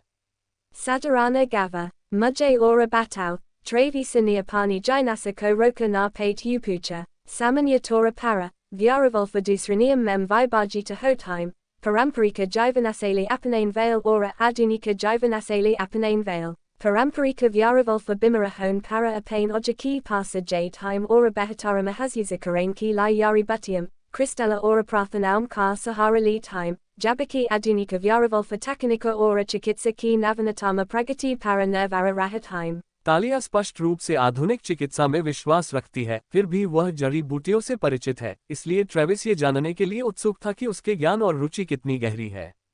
तालिया ने उन्हें कुछ जड़ी बूटियों के बारे में बताया जिन्हें वह खुले घावों के उपचार के लिए मिलाती है तथा जो सूजन और बुखार को कम करने में भी सहायक हैं। क्या आप और जानना चाहते हैं? ट्रेविस ने पूछा। कुछ किताबें हैं जिनकी मैं सिफारिश कर सकता हूँ। जी कहिए। ट्रेविस उठा और दीवार पर रखी शेल्फ की तरफ बढ़ा जहां कई किताबें सजी हुई थीं। उसने गहरे नीले रंग के कवर वाली एक मोटी किताब निकाली। घिसी पिटी हालत देखकर साफ लग रहा था कि किताब का बहुत इस्तेमाल हुआ होगा। इसी से शुरू करो, ट्रेविस ने तालिया को किताब देते हुए कहा। मेरे पास यहाँ ज्यादा किताबें नहीं हैं, लेकिन मैं हमेशा तुम्हारे साथ लाइब्रेरी जा सकता हूँ और तुम्हें किताब चुनने में मदद कर सकता हूँ। जैसे जैसे तुम इसे पढ़ोगी, अपने सवालों के जवाब नोट करती रहोगी और अगर मुझे जवाब नहीं पता, तो मैं तुम्हें उन्हें ढूंढने में मदद कर सकता हूँ। तालिया की आंखें चमक उठीं। उसकी मदद करने और उसे सिखाने के लिए तत्पर ट्रेविस ने उसे सचमुच ओलिविया की याद दिला दी। तालिया को एहसास हुआ कि यह मेडिसिन सीखने और शायद पैक हॉस्पिटल में काम करने के एक कदम और करीब है, अगर वह पैक में ही रहती है। इससे उसे ट्रेविस से संपर्क करने और उससे सीखने का एक कारण भी मिल गया, और जब वे काफी करीब आ जाएंगे और उसे सही मौका मिलेगा, तो तालिया उससे हॉस्पिटल में काम करने के बारे में पूछेगी। यदि आपके पास मेरे लिए और प्रश्न न हो, तो आज के लिए हमारा काम समाप्त, ट्रेविस ने कहा, जबकि उसकी नजरें डेमन से तालिया की ओर घूम रही थीं। एक सवाल, तालिया ने घबराकर डेमन की तरफ देखा और कहा, क्या मैं ट्रेनिंग शुरू करने लायक हूं? मैं नहीं चाहता कि उसे चोट पहुंचे, डेमन ने माइंड लिंक के माध्यम से ट्रेविस से कहा। अब तक डेमन चुपचाप परीक्षा देख रहा था और यह पहली बार था जब उसने बात की, इसलिए ट्रेविस समझ गया कि यह महत्वपूर्ण था। ट्रेविस ने लंबी सांस छोड़ी। वह अपनी अल्फा को नाराज नहीं करना चाहता था, लेकिन उसने तालिया से पहले ही कह दिया था कि उसे कोई गंभीर बात नहीं है। उन्होंने बीच का कुछ निर्णय लिया। तुम्हें कोई दिक्कत नहीं है, तालिया, लेकिन तुम्हारी सहन शक्ति और मांसपेशियों का भार औसत से कम है। मैं चाहता हूं कि तुम आराम से चलो, ट्रेविस ने कहा। मेरी सलाह है कि तुम सैर करो और धीरे धीरे अवधि, दूरी और कठिनाई बढ़ाओ। ऐसा करते समय अपने शरीर की आवाज सुनो। अगर तुम्हें खिंचाव, दर्द महसूस हो या सांस फूल रही हो, तो थोड़ा आराम करो। ठीक है, तो मैं प्रशिक्षण नहीं ले सकती? तालिया ने उदास होकर पूछा। मैंने ऐसा नहीं कहा था, ट्रेविस ने जल्दी से कहा। अगर तुम वजन उठाना चाहते हो तो सबसे हल्का वजन उठाओ और धीरे धीरे वजन बढ़ाओ। अगर दौड़ना है तो तेज चलने से शुरुआत करो और धीरे धीरे अपनी गति बढ़ाओ। लेकिन चाहे जो भी हो, अगर तुम्हें बेचैनी महसूस हो तो रुक जाओ। संयम ही सबसे जरूरी है, और जब तक तुम्हारा वजन नहीं बढ़ जाता, मुझे डर है कि अगर तुम जरूरत से ज्यादा शारीरिक गतिविधि करोगे तो तुम बेहोश हो सकते हो या इससे भी बुरा हो सकता है। जब तक तुम अपनी सीमाएं नहीं समझ लेते, तब तक बिना निगरानी के अकेले कुछ मत करो। ट्रेविस ने डेमन की ओर देखा और जब उसने डेमन को स्वीकृति में सिर हिलाते देखा तो वह निश्चिंत हो गया। पैकहाउस की ओर वापस जाते समय तालिया ने देखा कि डेमन का मूड थोड़ा खराब था। क्या तुम्हें कोई बात परेशान कर रही है? उसने पूछा, यह मानते हुए कि यह काम का बोझ है और वह उसे बताएगा कि कुछ भी नहीं है। हाँ, डेमन ने सपाट लहजे में कहा। मैं चाहता हूं कि तुम आराम से रहो और तुमने न सिर्फ ट्रेनिंग ली है, बल्कि मेडिसिन भी सीखी है। डेमन ने तालिया के हाथ में पकड़े हुए मोटे नीले नीले चश्मे की ओर इशारा किया। तालिया को समझ नहीं आ रहा था कि डेमन को इससे क्या परेशानी होगी। ऐसा नहीं था कि उसने सवाल पूछने और किताब उधार लेने के अलावा कुछ और किया हो। मैं वादा करती हूँ कि धीरे धीरे ट्रेनिंग शुरू करूंगी और किताब पढ़ना ज्यादा मेहनत का काम नहीं है। मैं इसे अपने खाली समय में करूंगी। यदि आप पढ़ रहे हैं तो ये खाली समय नहीं है। अगर मैं कुछ चीजें सीखूं तो क्या इसमें कोई समस्या होगी? नहीं, नहीं। डेमन जल्दी से पीछे हट गया। बस, वह रुक गया और उसे भी रुकना पड़ा क्योंकि वे दोनों एक दूसरे का हाथ पकड़े हुए थे। डेमन तालिया के पास गया और उसने उसकी तरफ देखा। मैं आपके बारे में चिंतित हूं और मैं चाहूंगा कि आप अधिक जिम्मेदारियां लेने से पहले मुझसे सलाह लें। तालिया ने पलकें झपकाईं। क्या वह सचमुच उसके बारे में चिंतित है? ये पहली बात होगी। किसी को भी उसकी चिंता नहीं थी। मुझे माफ करना, उसने कहा। मेरा इरादा आपको परेशान करने का नहीं था। क्या मैं आपकी भरपाई के लिए कुछ कर सकती हूँ? डेमन के होठों पर मुस्कान आ गई और तालिया की आंखें घबराहट से उसके सुंदर चेहरे पर घूम गईं, ये जानने की कोशिश करते हुए कि वह क्या करने की कोशिश कर रहा है। क्या वह उसे ट्रेनिंग न करने के लिए कहेगा या किताब न पढ़ने के लिए? अगर वह उसे रसोई में मदद न करने के लिए कहे तो क्या होगा? तालिया इस तथ्य से अनजान थी कि नाश्ते के दौरान डेमन ने उन स्थानों की सूची को छोटा कर दिया था जहां वह तालिया को ले जाना चाहता था, और यह उसके लिए एक जगह चुनने और वहां जाने का सही बहाना था। डेमन ने उसका हाथ उठाया और बिना नजरें मिलाए उसकी उंगलियों पर एक छोटा सा चुंबन दिया, और उसने उसके गालों पर छाई लालिमा का आनंद लिया। कल मेरे साथ आओ, डेमन ने कहा, और उसने उसकी सांसों को उस जगह पर महसूस किया जिसे उसने एक सेकंड पहले चूमा था। Kaham, Usaki avaza thori samsa bari huithi, tumhem kala patakala jaga, demanani reasiamaya danga she java badia, thika hai, talia ni anaka she sahamati vyaktaki, demana ni svika mem gunaganaya ora paikahausa ki ora kalana suru karadia। उसने तालिया का हाथ कसकर पकड़ा, इस बात से संतुष्ट कि उसे हाथ पकड़ने की आदत हो गई है। वह सोच रहा था कि अगले कदम पर आगे बढ़ने का सही समय कब आएगा। एक आलिंगन, एक चुंबन, वह बेसब्री से इंतजार कर रहा है। दोपहर का भोजन तैयार करने से संबंधित तालिया का उत्साह तब कम हो गया जब स्टेफनी ने उसे बताया कि वे केवल सैंडविच बना रहे हैं। तालिया को सलाद के पत्ते धोने और टमाटरों को पतला पतला काटने में कोई आपत्ति नहीं थी, लेकिन वह खाना पकाने की तकनीक सीखना चाहती थी, और ब्रेड को टोस्ट करने के लिए किसी निपुणता की आवश्यकता नहीं थी। क्या आप इससे अधिक विस्तृत चीज की उम्मीद कर रहे थे? स्टेफनी ने पूछा। हाँ, तालिया ने स्वीकार किया। आखिरकार ये दोपहर का भोजन है। रेड मून पैक में हर भोजन अल्फा एडवर्ड, बीटा रेमंड और उनके परिवार के सदस्यों के लिए एक दावत की तरह था। स्टेफनी ने कहा, जब तक पैकहाउस में मेहमान न हो, हम भोजन समारोहों को ज्यादा महत्व नहीं देते।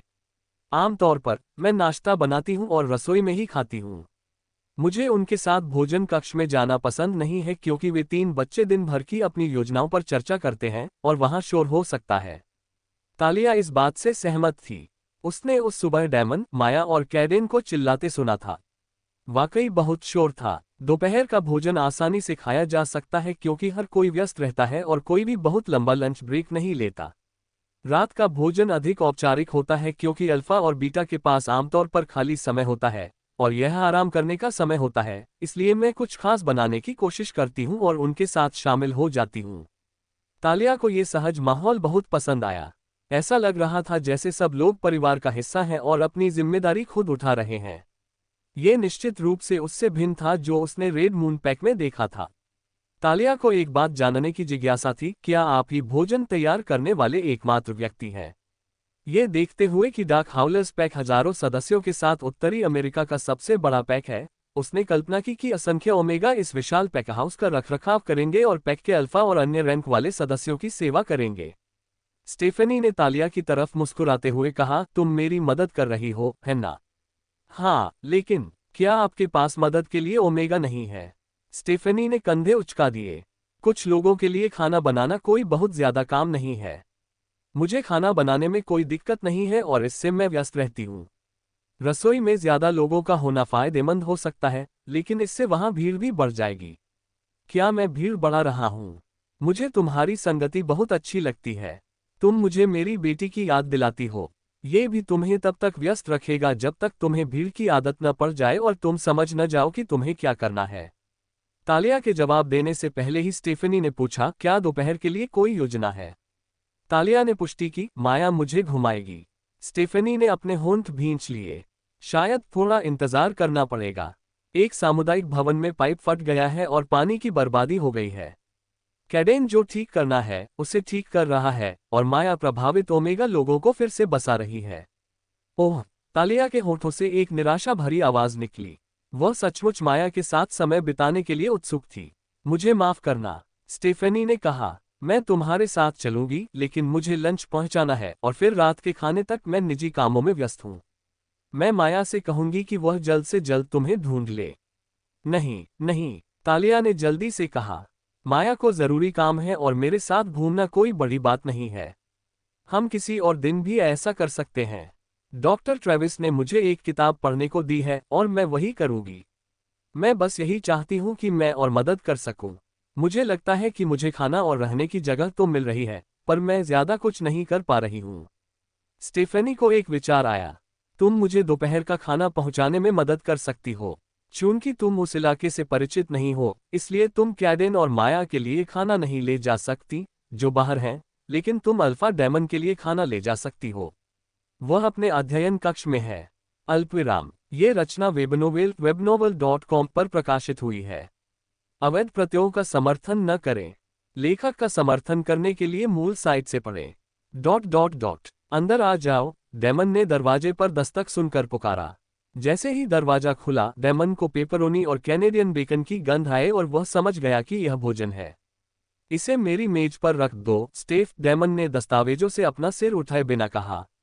उसने अपने पास आते कदमों की आवाज नहीं सुनी और अपनी मेज पर प्लेट की हल्की खनक सुनकर वह आश्चर्यचकित रह गया।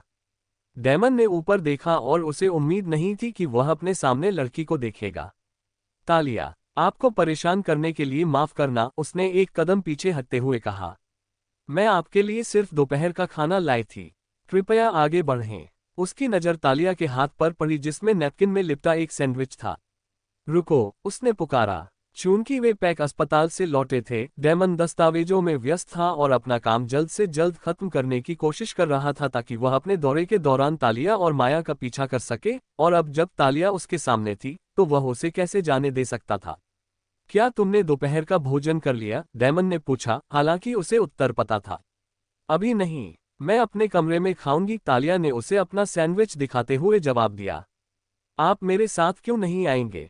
वह कहने ही वाली थी कि उसकी योजना ट्रेविस द्वारा दी गई किताब पढ़ते हुए खाना खाने की थी, लेकिन तभी उसे एहसास हुआ कि किताब पढ़ने के कारण डेमन के साथ भोजन करने से इनकार करने से वह मुसीबत में पड़ सकती है। क्या आप व्यस्त नहीं हैं? उसने प्रश्न के साथ उत्तर दिया। मैं काम करते हुए खाना नहीं खा सकता। मुझे आपकी संगति पसंद आएगी, डेमन ने ईमानदारी से कहा और अपने अध्ययन कक्ष के दूसरी ओर रखे सोफे की ओर इशारा किया। तालिया ने उसे एक गहरी मुस्कान दी और डेमन के अध्ययन कक्ष में अपना सैंडविच खाने के लिए तैयार होते हुए सोफे की ओर चली गई। कोई बड़ी बात नहीं है, उसने खुद से कहा। मैं जल्दी से सैंडविच खाकर चली जाऊंगी। इससे उसे स्टेफनी के खाने में मदद करने से पहले किताब पढ़ने के लिए कुछ घंटे मिल जाएंगे।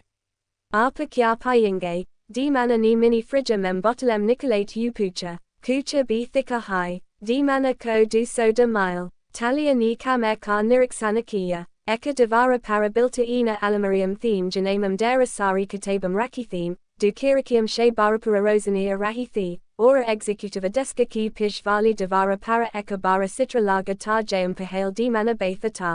खिड़कियों के बीच फाइलिंग कैबिनेट थे और उनके ऊपर एक बड़ा सा नक्शा था जिसके ऊपर एक छायादार जगह थी, जिसे तालिया ने डार्क हाउलेस पैक का इलाका समझकर बनाया था। वहां एक चिमनी भी थी जिसके ऊपर कई तस्वीरें लगी थीं, लेकिन वे इतनी दूर थीं कि तालिया देख नहीं पा रही थी कि उन पर क्या लिखा है। तालिया ने उस बड़े चित्र पर ध्यान दिया जिस पर एक पुरुष और एक महिला थे, और तालिया को उन दोनों में डेमन के अंश दिखाई दिए। वह पुरुष लंबा और प्रभावशाली था, गहरे भूरे बालों और बर्फीली नीली आंखों वाला। वह एक महिला की कमर पर हाथ रखे खड़ा था जिसके लंबे काले काले बाल और गर्म चॉकलेटी रंग की आंखें थीं। मेरे माता पिता, डेमन ने तालिया के सामने एक सोडा रखते हुए संक्षेप में कहा। तालिया ने बस सिर हिलाकर हामी भरी। उसे समझ नहीं आ रहा था कि क्या कहना सही होगा, क्योंकि उसने ऐसी कहानियां सुनी थी कि कैसे उनका परिवार बहुत प्यारा था और वे बहुत जल्दी ही खत्म हो गए और डेमन को पीछे छोड़ गए। डेमन दबंग और दबंग था और उसका व्यक्तित्व अस्थिर था, लेकिन तालिया को उस पर तरस आता था। ये निर्विवाद था कि डेमन के कंधों पर बहुत बोझ था और उसने दो असाधारण लोगों का संरक्षण खो दिया जो उससे प्यार करते थे। उसे पूरा यकीन था कि यह उसके लिए बहुत कठिन था। तालिया ने चित्र से अपनी नजरें नीचे की और देखा कि डेस्क पर ढेर सारे दस्तावेज पड़े थे और कंप्यूटर के आसपास कुछ कागज बिखरे पड़े थे। तालिया ने लंबी सांस छोड़ते हुए कहा, मुझे अपराधबोध हो रहा है। डेमन को समझ नहीं आया, किस बारे में? आपके पास इतना काम है, फिर भी आप मेरे साथ मेरी नियुक्ति पर आए। अगली बार मैं अकेले ही जाऊंगा। डेमन का तालिया को अकेले जाने देने का कोई इरादा नहीं था। वह उसे अपनी नजरों से बचाए रखना चाहता था। बेहतर होगा कि उसे छूकर भी देख सके और उसे एहसास था कि तालिया उसके प्रति ऋणी महसूस करती है। क्या उसे इसका फायदा उठाना चाहिए? तालिया ने यह सोचकर अपने सैंडविच का एक निवाला खा लिया कि डेमन कहेगा कि यह कोई बड़ी बात नहीं है और उसे इसकी चिंता नहीं करनी चाहिए। यह एक सामान्य प्रतिक्रिया होगी, लेकिन डेमन सामान्य से कुछ अलग था और उसका अपना एजेंडा था। हाँ, मैंने तुम्हारी वजह से अपना काम छोड़ दिया।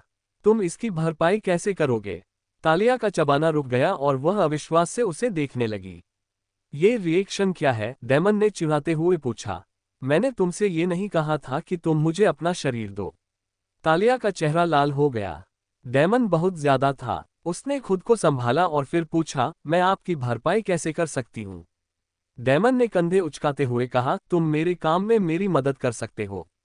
मुझे नहीं पता कि क्या करना है, उसने ईमानदारी से कहा। डेमन को यह कोई बड़ी बात नहीं लगी। मैं तुम्हें दिखाता हूँ। तुम क्या कहती हो? क्या मेरे पास कोई विकल्प है? तालिया के होंठ फड़क उठे। जरूर, जब तक तुम मुझे बताओ कि मुझे क्या करना है, मैं तुम्हारी मदद करने की पूरी कोशिश करूंगी। डेमन ने सहमति में गुनगुनाया और उनके बीच की जगह पर नजर डाली। तालिया ने उसकी निगाह का अनुसरण किया और जब उसने देखा कि उसका हाथ सोफे पर हथेली ऊपर करके रखा हुआ है और उसकी उंगलियां हिल रही हैं तो उसकी आंखें चौड़ी हो गईं। इस बार उसने कुछ नहीं पूछा। सिर्फ वे दोनों ही थे और इससे यह बात पक्की हो गई कि वह चिपचिपे अल्फा डेमन के साथ सैंडविच खा रही थी। तालिया ने अपना हाथ डेमन के हाथ में रख दिया। उसकी उंगलियां उसके हाथों के बीच फंस गईं और हालांकि कोई उन्हें देख नहीं सकता था, फिर भी उसके पेट में घबराहट महसूस हुई। माहौल अचानक अंतरंग क्यों हो गया? या ये सिर्फ उसके दिमाग में था? तालिया की इच्छा थी कि कैडेन और माया कमरे में हो। कोई भी काम आ सकता था। डेमन ने देखा कि तालिया का चेहरा लाल होता जा रहा है और वह सोचने लगा कि उसके मन में क्या चल रहा है। उसे लगा कि वह बहुत प्यारी है। उन्होंने चुपचाप खाना खाया और अपने हाथ जिनमें सैंडविच थे साफ करने के बाद डेमन ने फाइलिंग कैबिनेट के ऊपर रखा एक बॉक्स उठाया और उसे कॉफी टेबल पर रख दिया। इस मेल को आधिकारिक पत्राचार और स्पैम में बांट दो। आधिकारिक ढेर में से अल्फाज वाले मेल को अलग कर दो।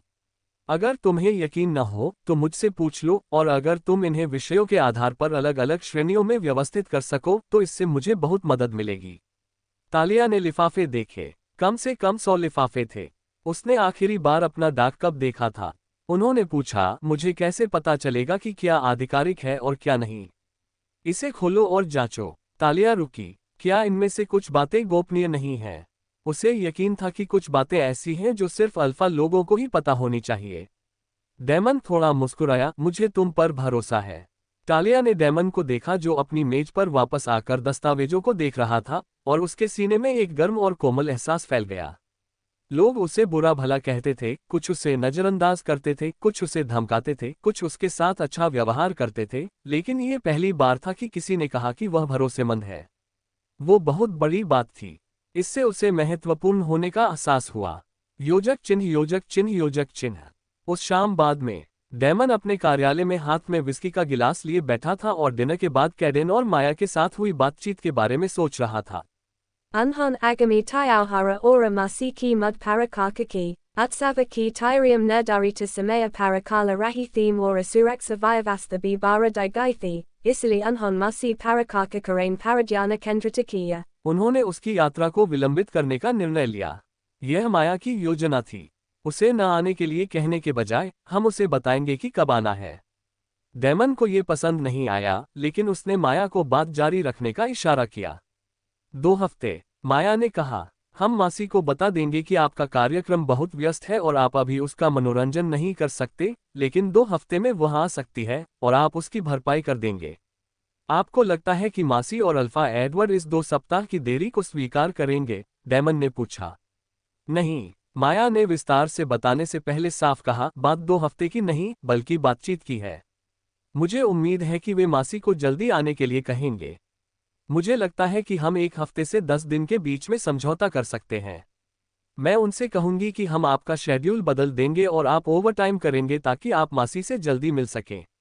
इससे उनके आहत अहंकार को राहत मिलेगी और साथ ही उनका यह विश्वास भी बना रहेगा कि आप उसे अपनी लूना बनाने में रुचि रखते हैं और हमें मासी को बदनाम करने के लिए कुछ ठोस उपाय ढूंढने के लिए समय सीमा बढ़ानी होगी।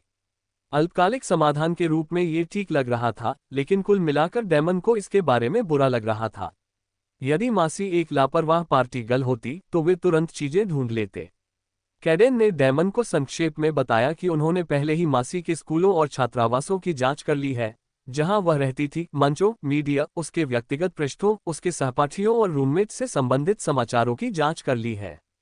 कुछ भी नहीं मिला। मासी के बेकाबू व्यवहार का कोई सबूत न मिलने से हर दिन ये साबित होता है कि जो भी उसके साथ था जब उसने गैरस्त्रीवत व्यवहार किया, उसे पता है कि इसे गुप्त रखना चाहिए।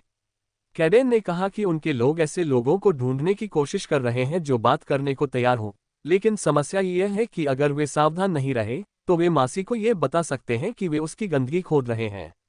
लेकिन चाहे ये कितना भी बुरा लगे और कोई बेहतर योजना न होने के बावजूद डैमन सहमत हो गया। ठीक है, मैं इसे आप पर छोड़ दूंगा। अगर आपको कोई समस्या आती है तो मुझे बताएं, अन्यथा मैं उम्मीद करूंगा कि इस विषय पर फिर से विचार करने से पहले हमारे पास कम से कम 1 सप्ताह का समय होगा। माया और कैडेन ने इसकी पुष्टि की और डैमन के अध्ययन कक्ष से चले गए। डैमन सचमुच मासी के बारे में सोचकर अपना समय बर्बाद नहीं करना चाहता था।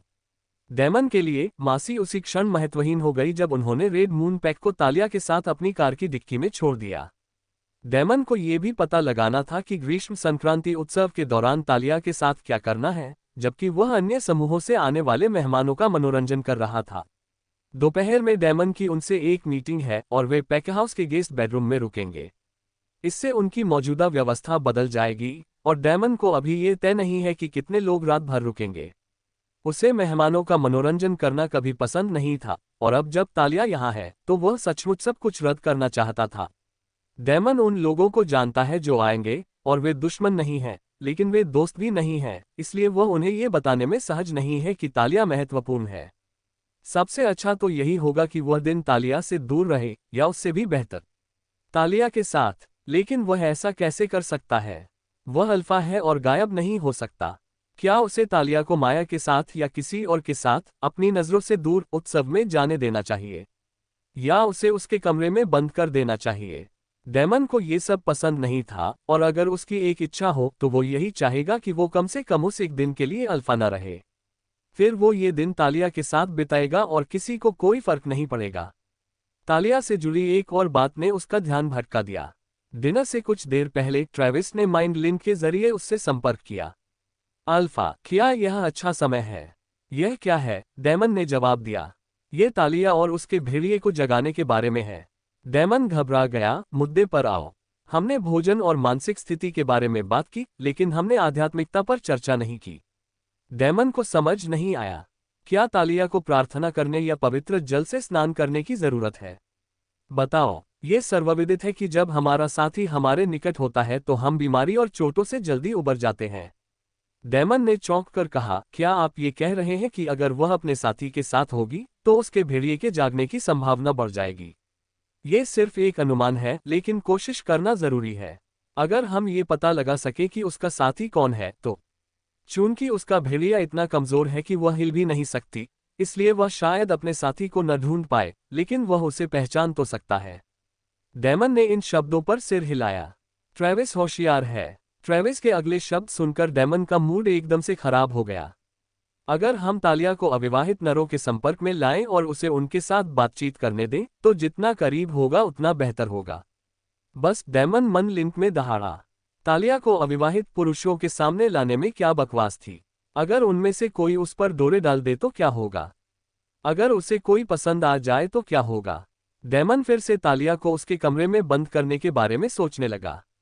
Alpha, Travis ni Kamazori Shepucha, Yahasokate Yuki Yuzan Kyakia, Dimana ni Kucha Samsem Lim Ora Fira Javabadia, Sabasa, Travisa, Agara Tumher Pasakoi Ora Adia Hota Mujays Arura Batana, Travisa Ki Javabadin Shapahale Hi Yuzan Damagaka Linka Katadia, Di mana ni trevi savara di gaikabara ko kucha hadataka svakara ki yakyonki aba usake pas Italia ki kariba rahani kar ekachakitsia karana ta. Vasa samasia yahathi ki is kaisa svavavika dikaya j or Italia ko darai nahim. Vartamana mem vapasa. Damon ने अपने गिलास से amber रंग का तरल P लिया और उसे उस दोपहर मेल छांटते समय तालिया के एकाग्र भाव की याद आ गई। क्या वह नौकरी जरूरी थी?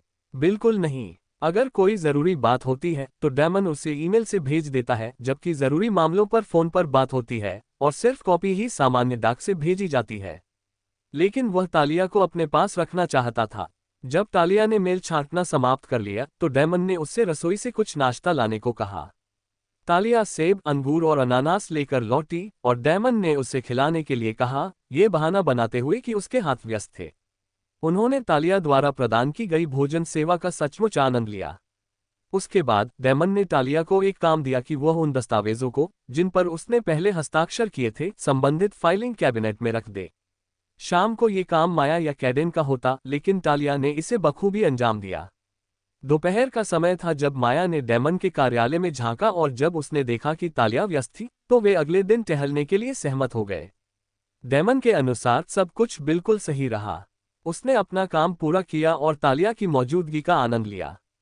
बस ये जानकर कि वह वहां है, उसका मन शांत हो गया और वह उन कामों पर ध्यान केंद्रित कर पाया जो जरूरी थे।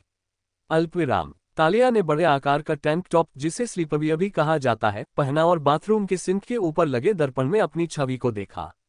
उसने सोचा कि डार्क हाउलर्स के समूह में एक और दिन कैसे बीत गया और उसने ये निर्णय नहीं लिया कि वह रहेगी या चली जाएगी, तथा रात्रि भोजन की तैयारी में मदद करने के अलावा उसने कुछ भी उपयोगी सीखने की दिशा में कोई प्रगति नहीं की जो उसे स्वतंत्रता की ओर ले जाए। ठीक है, डॉक्टर ट्रेविस से मुलाकात अच्छी रही क्योंकि उन्हें किताब तो मिल गई, लेकिन उन्हें उसे पढ़ने का मौका नहीं मिला। उसने दोपहर का समय डेमन के अध्ययन कक्ष में बिताया और कुल मिलाकर उसे इससे कोई नफरत नहीं हुई। तालिया पहले तो असहज हुई, हाथ पकड़कर सैंडविच कौन खाता है, लेकिन उसके बाद डेमन ने उसे काम दिया और कहा कि वह उस पर भरोसा करता है। तालिया को जो मेल मिला उससे उसे डार्क हाउलर्स पैक और अल्फा डेमन की झलक मिली। बदमाशों की गतिविधियों के बारे में रिपोर्टें थीं और उसे पता चला कि अल्फा डेमन कई अन्य पैक्स के साथ मिलकर न केवल बदमाशों से निपटने में, बल्कि शरणार्थियों के पुनर्वास और उन्हें नौकरी दिलाने में भी सहयोग कर रहा है। डेमन ब्लू रिवर पैक के एक अनाथालय को भी दान देता है और चुड़ैलों के एक समूह का मुख्य संपर्क सूत्र है, जो एक स्मृति औषधि बनाने के लिए जिम्मेदार है जो उन मनुष्यों की यादें मिटा देगी जिन्होंने वेयरवुल्फ देखे थे। उसने कई पत्र भी देखे जिनमें दूसरे समूहों के सदस्यों ने ग्रीष्म संक्रांति उत्सव में अपनी उपस्थिति की पुष्टि की थी। कुछ अतिथि दूसरे समूहों के उच्च पदस्थ सदस्य हैं और कई टीमें विभिन्न खेलों में प्रतिस्पर्धा करने आ रही हैं। तालिया ने सोचा था कि यह उत्सव सिर्फ डार्क हाउलर्स पैक के लिए है, लेकिन अब जब उसे पता चला कि दूसरे पैक्स के लोग भी आएंगे तो उसे एहसास हुआ कि यह कहीं ज्यादा बड़े पैमाने पर होगा और उसका दिल खुशी से झूम उठा। उसे यकीन ही नहीं हो रहा था कि उसे ऐसे उत्सव में शामिल होने का मौका मिलेगा। यह उसका पहला उत्सव होगा। तालिया से उसे खाना खिलाने के लिए कहने के अलावा अल्फा डेमन ने उसे तंग नहीं किया और वह अपने काम के प्रति समर्पित रहा। उन्होंने कागजों और कंप्यूटर पर मौजूद अनेक दस्तावेजों की जांच की तथा कुछ संक्षिप्त फोन कॉलों के अलावा उन्होंने चुपचाप काम किया। Yahar alpha d manaka dasara paksa ta jo talia ko dekan komila, vahagamhira ora ekagrata, ora usaki chavi eka visvasania ora janakara alpha kithi, jo artery america ki sabase bear samuaka netativa karain ki yogyata, usake bear mem usaki reakucha hadataka bahatara hogai। तालिया को आश्चर्य हुआ जब daemon ने कहा, जब तुम अपने हाथों से इन्हें छांट लो तो तुम रसोई में जा सकती हो। स्टेफ तुम्हें ढूंढ रही है। क्या अब भोजन का समय हो गया है? उसे पता ही नहीं चला कि समय कितनी जल्दी बीत गया। वह दोपहर तालिया के लिए एक आंख खोलने वाली घटना थी। वह सोचती थी कि अल्फा होने का मतलब पार्टियों में शामिल होने या उनकी मेजबानी करने के बीच हुक्म चलाना होता है, लेकिन अब उसे समझ आ गया था कि एक समूह का नेतृत्व करने के लिए बहुत मेहनत करनी पड़ती है। दिलचस्प बात है, तालिया ने स्टेफनी की मदद की और वह रात के खाने के बाद सफाई करना चाहती थी, लेकिन स्टेफनी ने कहा कि इसकी कोई आवश्यकता नहीं है क्योंकि रात के खाने के बाद सफाई कुछ ओमेगा द्वारा की जाती है। इसलिए तालिया कुछ ताजी हवा के लिए बगीचे में चली गई और फिर वह दिन को समाप्त करने के लिए अपने कमरे में चली गई ताकि वह तरोताजा हो सके और डॉक्टर ट्रेविस द्वारा दी गई पुस्तक को पढ़ सके जब तक कि उसे नींद न आ जाए। और यहाँ तालिया है जो किताब के साथ सोने के लिए तैयार है। तालिया बाथरूम से बाहर निकली और अल्फा डेमन को देखकर रुक गई, जो उसके बिस्तर पर लेटा था। उसकी पीठ हेडबोर्ड पर टिकी हुई थी और वह अपने फोन में कुछ कर रहा था। उसके बाल गीले और थोड़े बिखरे हुए थे, जिससे पता चलता था कि उसने नहाया था, और उसकी हल्के भूरे रंग की टी शर्ट और गहरे भूरे रंग की स्वेटपैंट उसकी प्रभावशाली काया को छिपा नहीं दोस्तों पा रही था। यह एक मंत्रमुग्ध कर देने वाला दृश्य था, लेकिन कुछ सेकंड के बाद तालिया ने खुद को अपनी स्तब्धता से बाहर निकाला और सोचा, अल्फा डेमन फिर से उसके बिस्तर पर क्यों है। उस शाम बाद में Di mana a pain kurialaya mem hatha mem viski ka gilasa libatha ta ora dinara ki badakadina ora maya ki sata hui batasita ki bear mem soka ta, unhon agami tayauhara ora masi ki mud parakaka ki, atsava ki tyrium nerdarita samaya parakala rahi theme ora suraksa vyavastha bi bara digaithi, isili unhon masi parakaka karain parajana kendratakiya. उन्होंने उसकी यात्रा को विलंबित करने का निर्णय लिया। यह माया की योजना थी। उसे न आने के लिए कहने के बजाय हम उसे बताएंगे कि कब आना है। डेमन को यह पसंद नहीं आया, लेकिन उसने माया को बात जारी रखने का इशारा किया। 2 हफ्ते। माया ने कहा, हम मासी को बता देंगे कि आपका कार्यक्रम बहुत व्यस्त है और आप अभी उसका मनोरंजन नहीं कर सकते, लेकिन 2 हफ्ते में वह आ सकती है और आप उसकी भरपाई कर देंगे। आपको लगता है कि मासी और अल्फा एडवर्ड इस 2 सप्ताह की देरी को स्वीकार करेंगे? डेमन ने पूछा। नहीं, माया ने विस्तार से बताने से पहले साफ कहा, बात 2 हफ्ते की नहीं बल्कि बातचीत की है। मुझे उम्मीद है कि वे मासी को जल्दी आने के लिए कहेंगे। मुझे लगता है कि हम 1 हफ्ते से 10 दिन के बीच में समझौता कर सकते हैं। मैं उनसे कहूंगी कि हम आपका शेड्यूल बदल देंगे और आप ओवरटाइम करेंगे ताकि आप मासी से जल्दी मिल सकें। इससे उनके आहत अहंकार को राहत मिलेगी और साथ ही उनका यह विश्वास भी बना रहेगा कि आप उसे अपनी लूना बनाने में रुचि रखते हैं, और हमें मासी को बदनाम करने के लिए कुछ ठोस उपाय ढूंढने के लिए समय सीमा बढ़ानी होगी। अल्पकालिक समाधान के रूप में ये ठीक लग रहा था, लेकिन कुल मिलाकर डेमन को इसके बारे में बुरा लग रहा था। यदि मासी एक लापरवाह पार्टी गर्ल होती तो वे तुरंत चीजें ढूंढ लेते। कैडेन ने डेमन को संक्षेप में बताया कि उन्होंने पहले ही मासी के स्कूलों और छात्रावासों की जांच कर ली है, जहां वह रहती थी, मंचों, मीडिया, उसके व्यक्तिगत पृष्ठों, उसके सहपाठियों और रूममेट से संबंधित समाचारों की जांच कर ली है। कुछ भी नहीं मिला। मासी के बेकाबू व्यवहार का कोई सबूत न मिलने से हर दिन ये साबित होता है कि जो भी उसके साथ था जब उसने गैरस्त्रीवत व्यवहार किया, उसे पता है कि इसे गुप्त रखना चाहिए। कैडेन ने कहा कि उनके लोग ऐसे लोगों को ढूंढने की कोशिश कर रहे हैं जो बात करने को तैयार हों, लेकिन समस्या यह है कि अगर वे सावधान नहीं रहे तो वे मासी को ये बता सकते हैं कि वे उसकी गंदगी खोद रहे हैं। लेकिन चाहे ये कितना भी बुरा लगे और कोई बेहतर योजना न होने के बावजूद, डेमन सहमत हो गया। ठीक है, मैं इसे आप पर छोड़ दूंगा। अगर आपको कोई समस्या आती है तो मुझे बताएं, अन्यथा मैं उम्मीद करूंगा कि इस विषय पर फिर से विचार करने से पहले हमारे पास कम से कम 1 सप्ताह का समय होगा। माया और कैडेन ने इसकी पुष्टि की और डेमन के अध्ययन कक्ष से चले गए। डेमन सचमुच मासी के बारे में सोचकर अपना समय बर्बाद नहीं करना चाहता था। डेमन के लिए मासी उसी क्षण महत्वहीन हो गई जब उन्होंने रेड मून पैक को तालिया के साथ अपनी कार की डिक्की में छोड़ दिया। डेमन को यह भी पता लगाना था कि ग्रीष्म संक्रांति उत्सव के दौरान तालिया के साथ क्या करना है, जबकि वह अन्य समूहों से आने वाले मेहमानों का मनोरंजन कर रहा था। दोपहर में डेमन की उनसे एक मीटिंग है और वे पैकहाउस के गेस्ट बेडरूम में रुकेंगे। इससे उनकी मौजूदा व्यवस्था बदल जाएगी और डेमन को अभी ये तय नहीं है कि कितने लोग रात भर रुकेंगे। उसे मेहमानों का मनोरंजन करना कभी पसंद नहीं था, और अब जब तालिया यहाँ है तो वह सचमुच सब कुछ रद्द करना चाहता था। डेमन उन लोगों को जानता है जो आएंगे, और वे दुश्मन नहीं हैं, लेकिन वे दोस्त भी नहीं हैं, इसलिए वह उन्हें ये बताने में सहज नहीं है कि तालिया महत्वपूर्ण है। सबसे अच्छा तो यही होगा कि वह दिन तालिया से दूर रहे, या उससे भी बेहतर तालिया के साथ। लेकिन वह ऐसा कैसे कर सकता है? वह अल्फा है और गायब नहीं हो सकता। क्या उसे तालिया को माया के साथ या किसी और के साथ अपनी नजरों से दूर उत्सव में जाने देना चाहिए, या उसे उसके कमरे में बंद कर देना चाहिए? डेमन को ये सब पसंद नहीं था, और अगर उसकी एक इच्छा हो तो वो यही चाहेगा कि वो कम से कम उस एक दिन के लिए अल्फा न रहे। फिर वो ये दिन तालिया के साथ बिताएगा और किसी को कोई फर्क नहीं पड़ेगा। तालिया से जुड़ी एक और बात ने उसका ध्यान भटका दिया। डिनर से कुछ देर पहले ट्रेविस ने माइंड लिंक के जरिए उससे संपर्क किया। अल्फा, क्या यह अच्छा समय है? यह क्या है? डेमन ने जवाब दिया। ये तालिया और उसके भेड़िए को जगाने के बारे में है। डेमन घबरा गया। मुद्दे पर आओ। हमने भोजन और मानसिक स्थिति के बारे में बात की, लेकिन हमने आध्यात्मिकता पर चर्चा नहीं की। डेमन को समझ नहीं आया। क्या तालिया को प्रार्थना करने या पवित्र जल से स्नान करने की जरूरत है? बताओ। ये सर्वविदित है कि जब हमारा साथी हमारे निकट होता है तो हम बीमारी और चोटों से जल्दी उबर जाते हैं। डेमन ने चौंक कर कहा, क्या आप ये कह रहे हैं कि अगर वह अपने साथी के साथ होगी तो उसके भेड़िए के जागने की संभावना बढ़ जाएगी? ये सिर्फ एक अनुमान है, लेकिन कोशिश करना जरूरी है। अगर हम ये पता लगा सके कि उसका साथी कौन है तो। चूंकि उसका भेड़िया इतना कमजोर है कि वह हिल भी नहीं सकती, इसलिए वह शायद अपने साथी को न ढूंढ पाए, लेकिन वह उसे पहचान तो सकता है। डेमन ने इन शब्दों पर सिर हिलाया। ट्रेविस होशियार है। ट्रेविस के अगले शब्द सुनकर डेमन का मूड एकदम से खराब हो गया।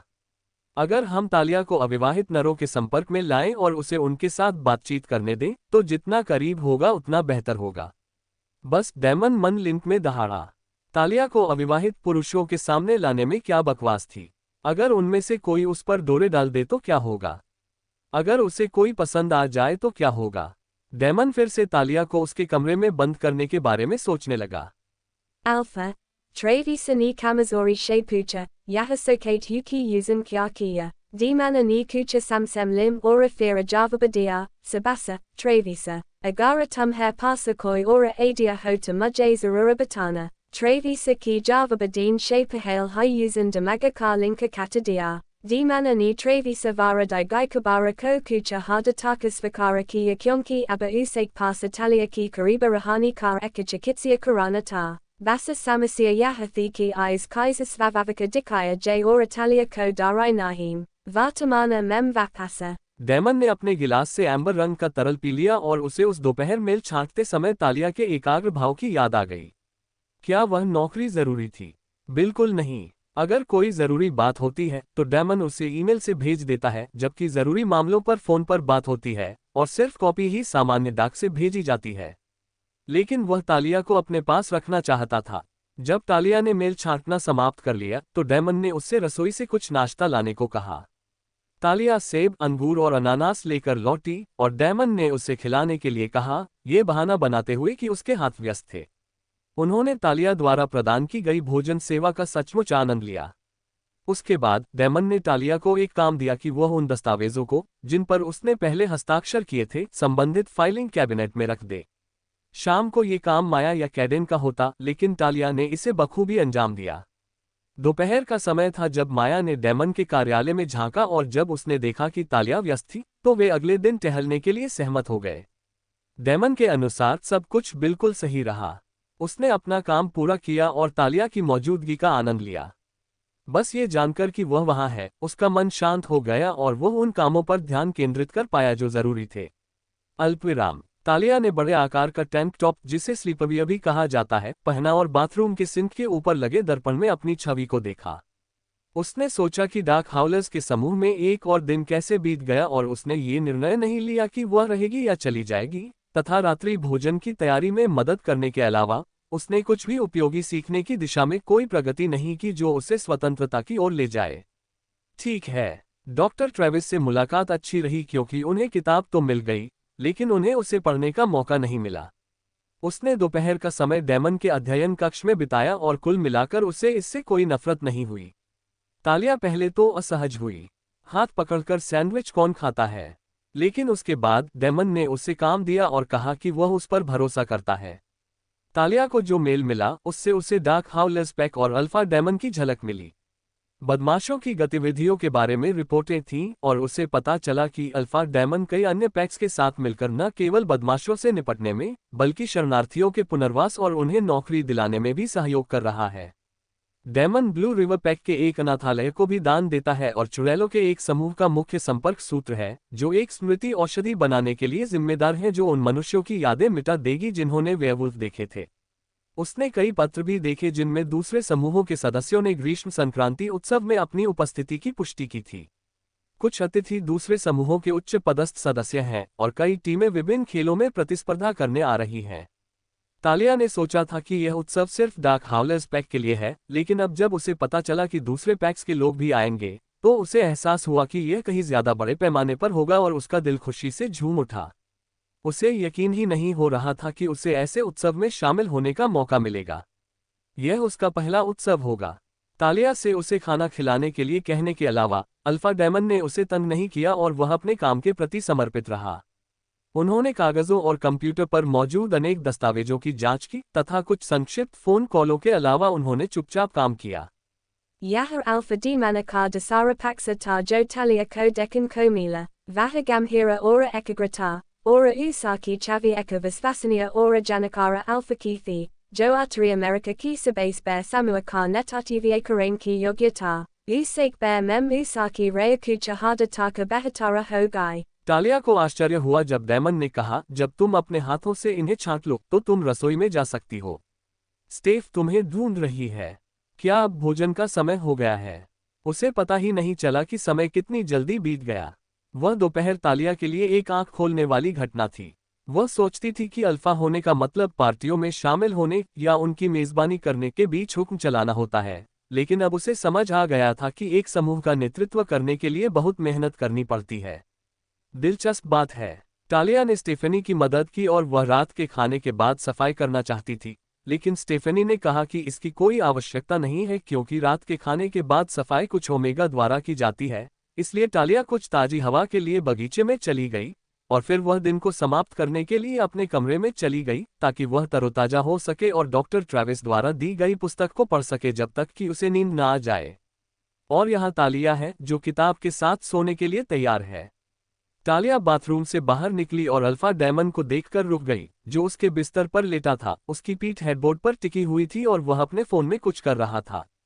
उसके बाल गीले और थोड़े बिखरे हुए थे, जिससे पता चलता था कि उसने नहाया था, और उसकी हल्के भूरे रंग की टी शर्ट और गहरे भूरे रंग की स्वेटपैंट उसकी प्रभावशाली काया को छिपा नहीं पा रही थी।